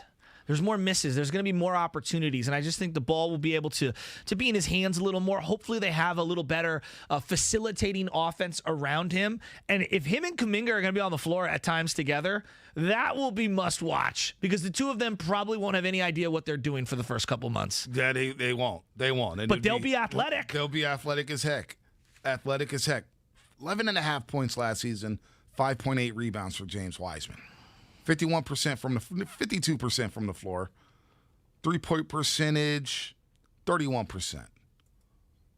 15 to 10 is asking for a lot for a dude who only played 21 minutes a game last season. Yeah, he gets a lot of buckets around the rim, though. Big score more than we give them credit for because they're around the rim. You know, they're just around the rim, and he has the ability to step out. If he would have just improved the rebounding a little, you don't think he could be near 9, 8 rebounds even as a rookie? Yeah, I also see Kuminga gobbling up rebounds as well. That's fair. And JTA, That's fair. He's going to be in the mix as well. And there's a lot of long rebounds because there's more people shooting threes. No doubt. A lot of people are high on Otto Porter Jr. ESPN basically said he's the steal of the offseason when it comes to minimum veteran contracts. He is the absolute steal. It's the best move of the offseason. Wow, when it comes to the ESPN minimum, said that. ESPN saying that. Oh, it's got to be true. A lot of Warrior fans think though. 6th man of the year, possibly. Yeah. Do you really like the Otto Porter Jr. fit? Yeah, I do. I really do. I know on the court, I think he's a guy that can move without the ball in terms of getting to his spots, that'll space out the floor a little more appropriately because spacing is very important on this team with ball movement and a lot of the movement off ball. I think what he can give you from a length standpoint on defense is just better than what they had last year. And clearly, he's just an upgrade as a shooter. Like, you got to put the ball in the hoop, B. So we're getting a lot of texts here from Tamir. Yeah, what are they saying? From a couple of people, 925. The Warriors' best lineup last season by far was Draymond and Looney in the front court. I'm not going to disagree with that. It's one of their better lineups. But that's not saying a lot. Who can't shoot? I mean, they didn't have great lineups last year, but I agree. Didn't have a great roster. Ben Simmons and Draymond will be more than capable of being part of a dominant lineup. How would that work if the Warriors said, you know what, we're going to give up on Andrew Wiggins. We want Ben Simmons. How would that work on the floor? I don't know. Simmons would definitely be an upgrade in terms of perimeter defense. Wiggins was really, really, really good. Finishing at the hoop. But you're again, Wiggins, we were frustrated with his free throw shooting. What are you going to be with Simmons and his free throw shooting? And can he take a leap forward the way Wiggins took a leap forward when he got here? I don't know. Just because you did it once doesn't mean you could do it twice. Right. I do think they get credit for it. I'm not here to say that they don't get credit. They absolutely do. but there's so many different things between different individuals. I mean, anybody that has children will know, one kid isn't the exact same as the other. So I don't know if Ben Simmons can do exactly what Wiggins did in terms of being more efficient, being a really good fit. I don't know. I'm not sure. And with Dre and Looney on the court, in terms of like the best, that was their best lineup. It was, but man, do people forget how frustrated we were with Looney because he couldn't finish around the rim? I mean, because he was no threat, and how difficult it was for Steph Curry early in games? I hear you. Bike Snow, a.k.a. Raider Debater on Twitch. Big Ben Simmons, Steph Curry, Clay Wiggins, and Wiseman. Now you're cooking with grease. Now, that lineup doesn't have a Draymond Green. So Mike Snow's basically saying trade Draymond Green for Ben Simmons. And that's the only way I would bring in Ben Simmons is by trading possibly Draymond Green, because I think they operate the same space. They both handle the rock a lot. Like, if Ben Simmons is not handling the basketball, did you see him in that series against Atlanta? That's an interesting He didn't know how to point. set screens. Yeah. He didn't want to play in a dunker spot because you had Embiid down there. I don't know how it works, but a lot of people believe that Ben Simmons would work. Well, Dre needs the ball in his hands. I think we've kind of dismissed how much he needs the rock in his hands. And he likes to stand at the top of the three-point line, right, and kind of point out what everyone's doing. Ben likes to have the ball in the perimeter so that he can dribble drive. I just don't know what that would look like. Do I think that Ben and Draymond are sophisticated enough in their IQ to be able to make it work? Yeah, probably. I'm just not willing to surrender Wiggins for him right now. Right. Not that Wiggins is better than Ben Simmons. I think what it would cost to get Ben, to me, doesn't justify making a move just to get him, just to have him. But I tell you what, I do like these moves. I would like to see what he looked like. I do too. But I do like these moves the Warriors made this offseason. Bielita, Belly, veteran minimum. Andre Iguodala, minimum. And a guy who's going to join us right now on the morning roast, Otto Porter Jr., the number 3 overall pick in the 2013 NBA draft, the longtime Washington Wizard. Of course, he went to Georgetown. He's a Hoya. And now he's the newest member of the Golden State Warriors. And Otto, good morning. Good to have you here on the Golden State Warriors. Before we even get into basketball and how you feel about coming over to the Golden State Warriors, I got to ask you about the Bay Area itself. When you saw the pricing of all the housing and the renting out here in the Bay Area, did you have second thoughts to say, man, maybe I made a mistake here going to the Bay?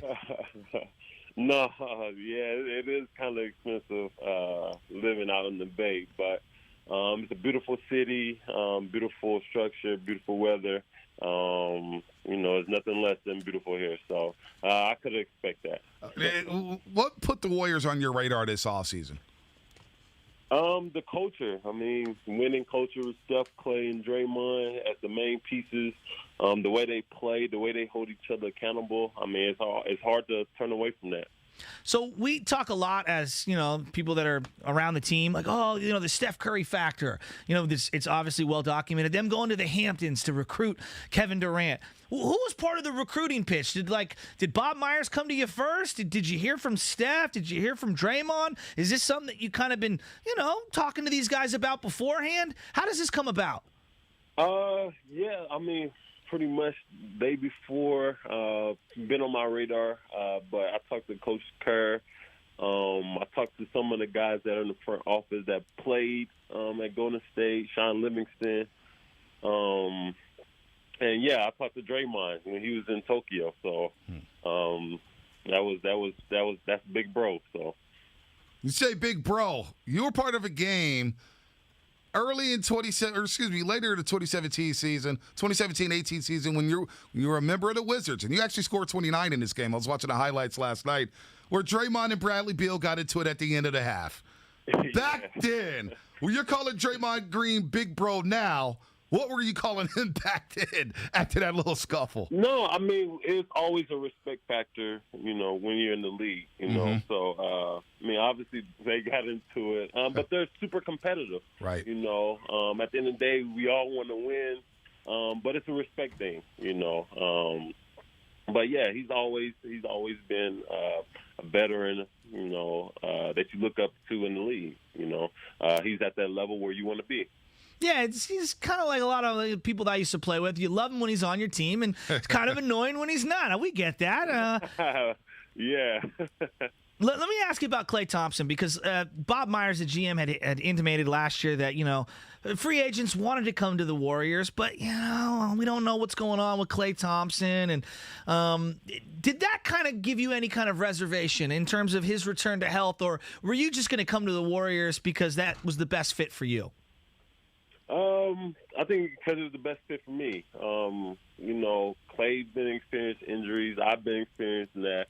We were going to continue to work. And once we get healthy, we're going to be right back where we left off. So I have nothing bad to say about that. I mean, I wanted to come here, even if he was still hurt, I still wanted to come and be a part of a family and be a part of the organization that take care of the players and want them to get better and put them in the best position possible to succeed. Otto Porter Jr. here on the Morning Roast with Bonte and Butcher on 95.7 The Game, the newest member of the Golden State Warriors. And Otto, we had Casey Johnson on from NBC Chicago a couple of weeks ago to talk about your fit with the Golden State Warriors. And he says, if you're right, if you're healthy, this is a home run fit. This is a home run, I guess, as they say in the business world, a home run higher with the Golden State Warriors. So where are you at health-wise? Because as you just mentioned here, you've dealt with the injuries over the last couple of years. Where are you at physically? Right now, physically, I'm really good. I'm in a great spot. Body's feeling really good. Mentally feeling really good. Ready to get here and get to work. Continue to get with the trainers and the doctors and things to get a plan for this year for my body and overall health. And right now we got a plan and we're going to get started very soon. You mentioned Klay's injury, and you mentioned how the Warriors play from afar and how they always, 5 straight finals appearances. What was the talk around the league when you're a Wizard? Yeah. And you're playing, because you guys had some really good battles with the Golden State Warriors. What was the chatter about? Was there jealousy? Was there just envious? Were you envious of what they were doing out here with the Golden State, with Steph Curry and Kevin Durant and Draymond and Klay? No, it was none of that. It was more motivation, because, to be the best, you got to take out the best. So it was more of a motivation factor towards, everybody else. That was the team that you targeted and wanted to beat. So you always brought your A game when you played against them. All right, let's have some fun here. All right, forget the basketball talk. I want to know about Otto Porter, the person. Like, for real. So you grew up in St. Louis, huh? Outside of St. Louis, south of St. Louis, but I have a lot of family. I'm actually a really country boy, to be exact. I didn't grow up in the city. Oh, sorry, like country grammar? So is like Nelly the top artist ever from St. Louis? He's one of them, yes, absolutely, no question. Were you bumping Nelly? Seriously? Yeah, come on, man. Were you rocking a Band-Aid under the eye, Otto? Oh, for sure. When I was with the headbands, jerseys. All that. Hey, I got to admit, those. You got to have the forces. You got to have the forces. Yes, Air Force doubt. Ones, Murphy Lee, the whole squad. Tough not to scuff the forces, Otto. No, you can't. You can't mess them up.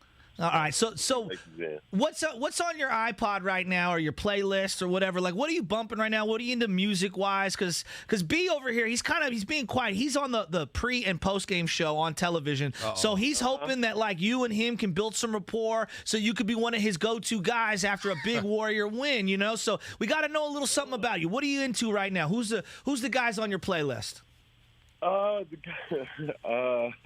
The guys on my playlist right now, my favorite artist, J. Cole, so I'm still bumping his album right now. I respect that. Got vibes with him. Drake, obviously Drake.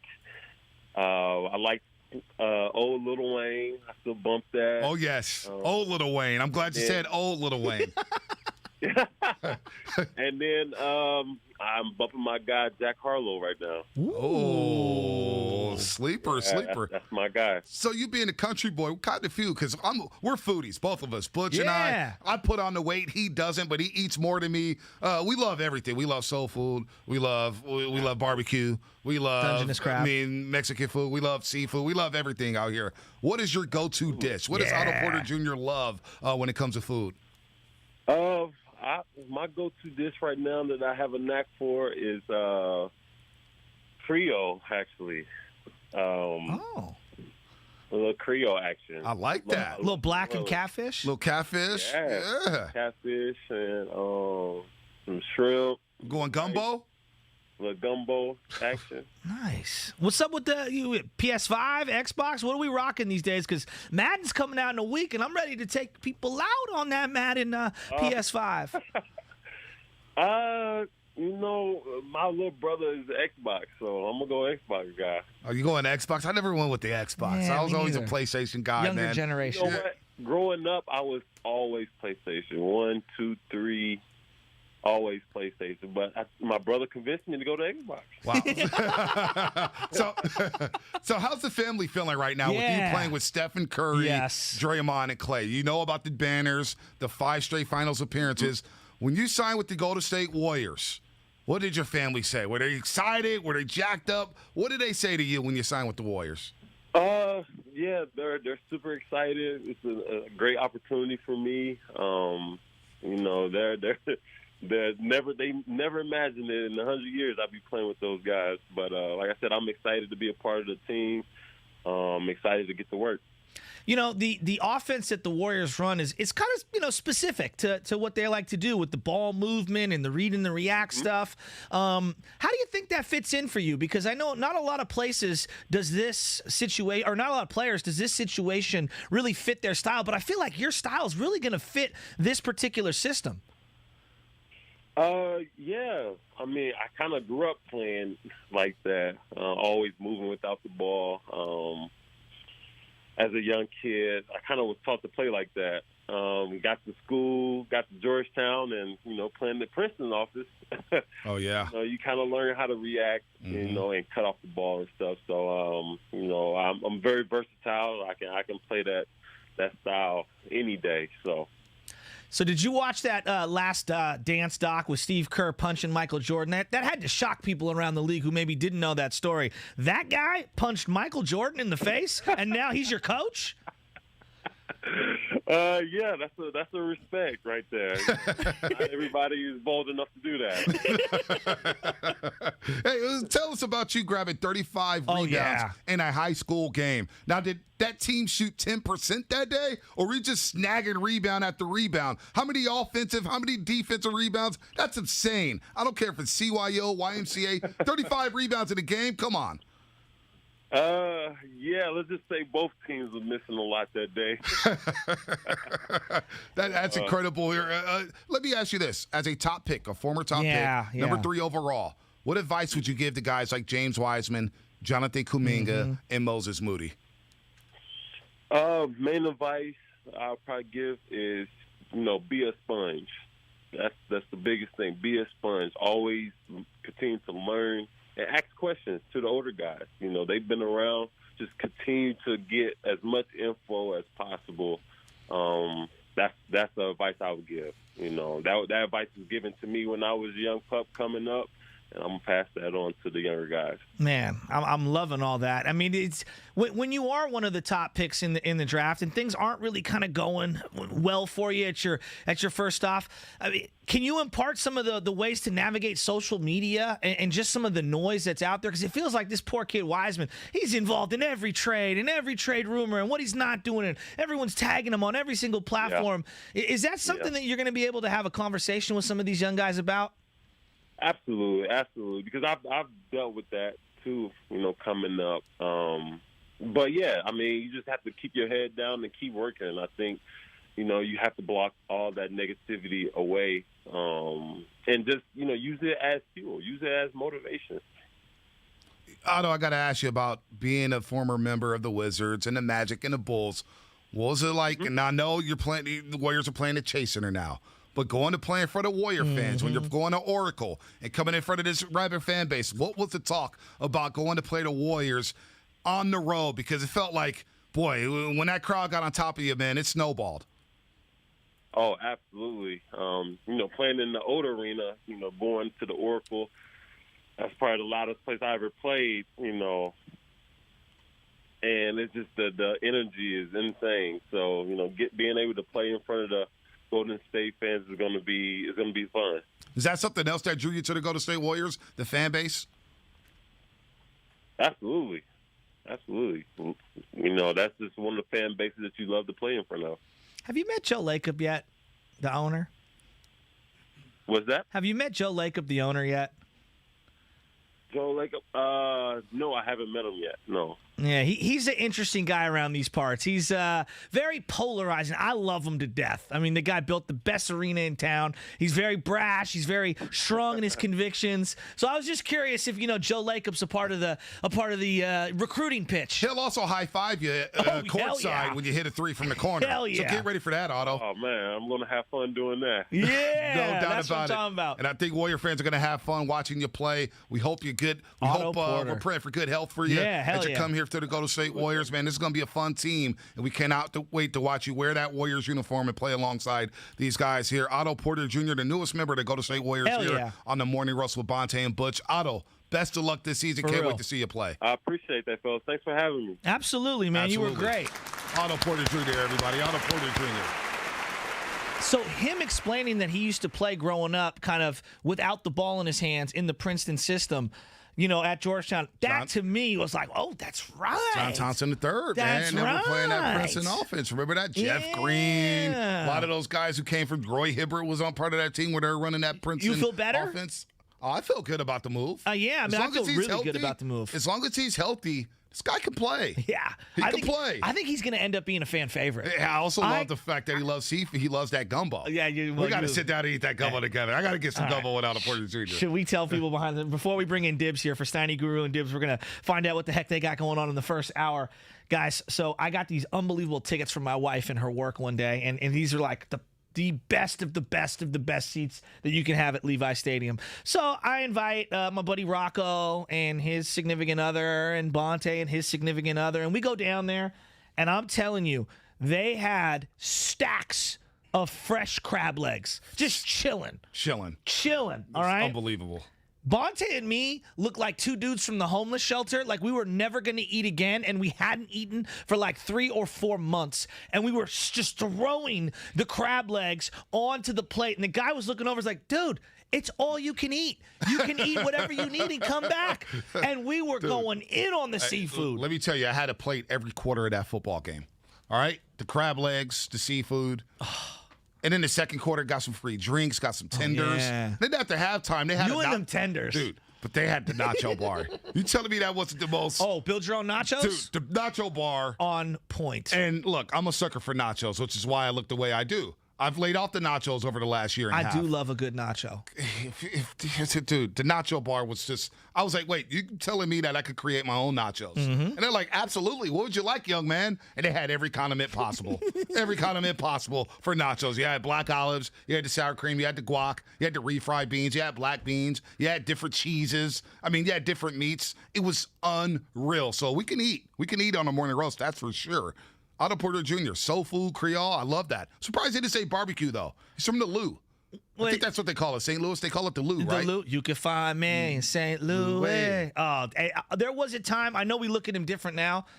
Nelly put out bangers. Yes. I mean, I'm sorry. I wasn't the biggest Nelly guy. He put out bangers. Dude, I liked Murphy Lee. Oh, okay. What cool. the hook gonna be? Yeah, that was a good song. That was a good song. What Batter was the up. one with Larry Hughes in the video with the Pete Rose jersey? Oh, and they had Kelly Rowland? Yeah, Kelly Rowland. That was a good song. That was a good song. And then Nelly had the crossover hit with the country star. What was that one? I forget. But they also had Batter Up. Remember Batter Up was a good one. And then they had one of the classic videos on BET Uncut.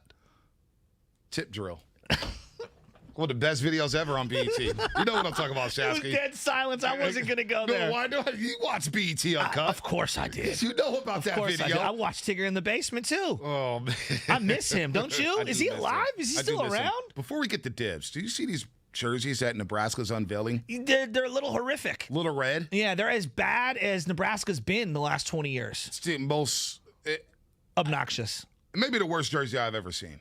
Really? It's the worst jersey I've ever seen. So they got all the red pants. And it's like they're wearing overalls because I guess that's a Nebraska thing, right? They wear the Huskers. They got the red overalls. Did not know that. These uniforms are awful. Have you ever met anyone from Nebraska? I have not. Nor have I. I have not. No. I know it's the home of the woolly mammoth because that's where I did a project back in the day on. I've never met anybody from Nebraska. I plan on never, ever going to Nebraska. Oh. I guess Omaha, the home of the College World Series. Bye-bye. Yeah, not doing that. Let's ask Dibs. Dan Dibley, the midday show, Steiny, Guru, and Dibs. He's joining us here on the Showdown. Let's get that music cranked up, Langford. Get that Showdown music. Oh, he's distracted because Damon Bruce is in studio. Wow. Shout out to DB. I know. Give me that Showdown music, Langford. Let's go. It's like Focus seeing a up, living baby. legend. Let's go, Langford. Where we at? There we go. There we go. All right, there we go.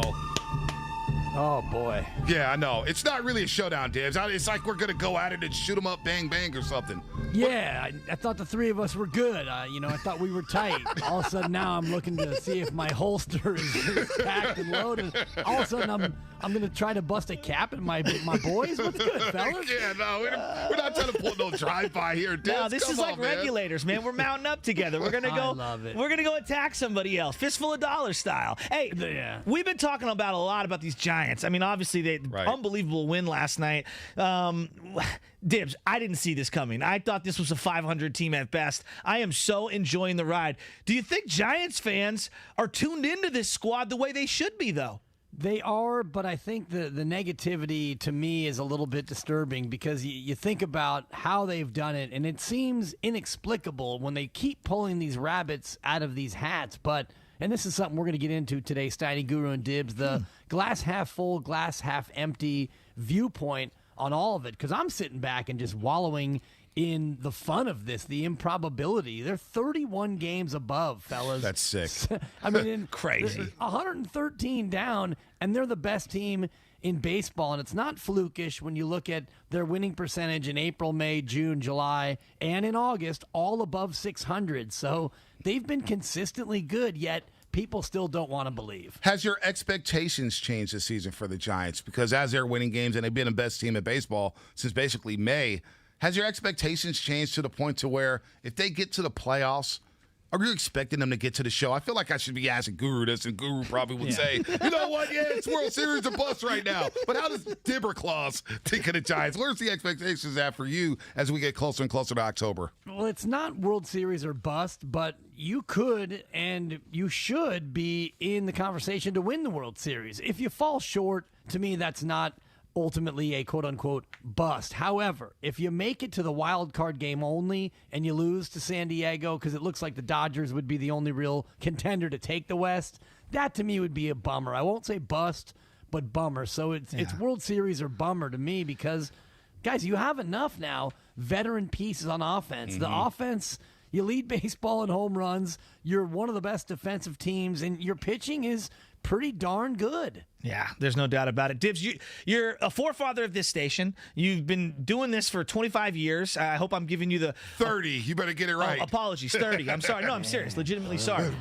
No, but like I can't remember an exhibition game with more hype surrounded the game itself. Like I'm kind of trying to grasp at something that even comes close to this, and I can't think of it. I know we've talked about like soccer games where like you get to see Messi or one of these superstars play, but in the Bay Area, have you ever seen anything like this build up to this Trey Lance game on Saturday? I can't think of anything that comes close. I'd have to really comb my recesses in my brain of exhibition activities, which is a grand total of 0 because I've never been, Guru is losing his mind over the U.S. dropping back-to-back exhibition games. I heard that. These are exhibitions, it's like me blowing the rehearsal or our morning show call. It's like, man, I really blew that one. It's meaningless. But to your point, Butcher, there's a ton of hype around it.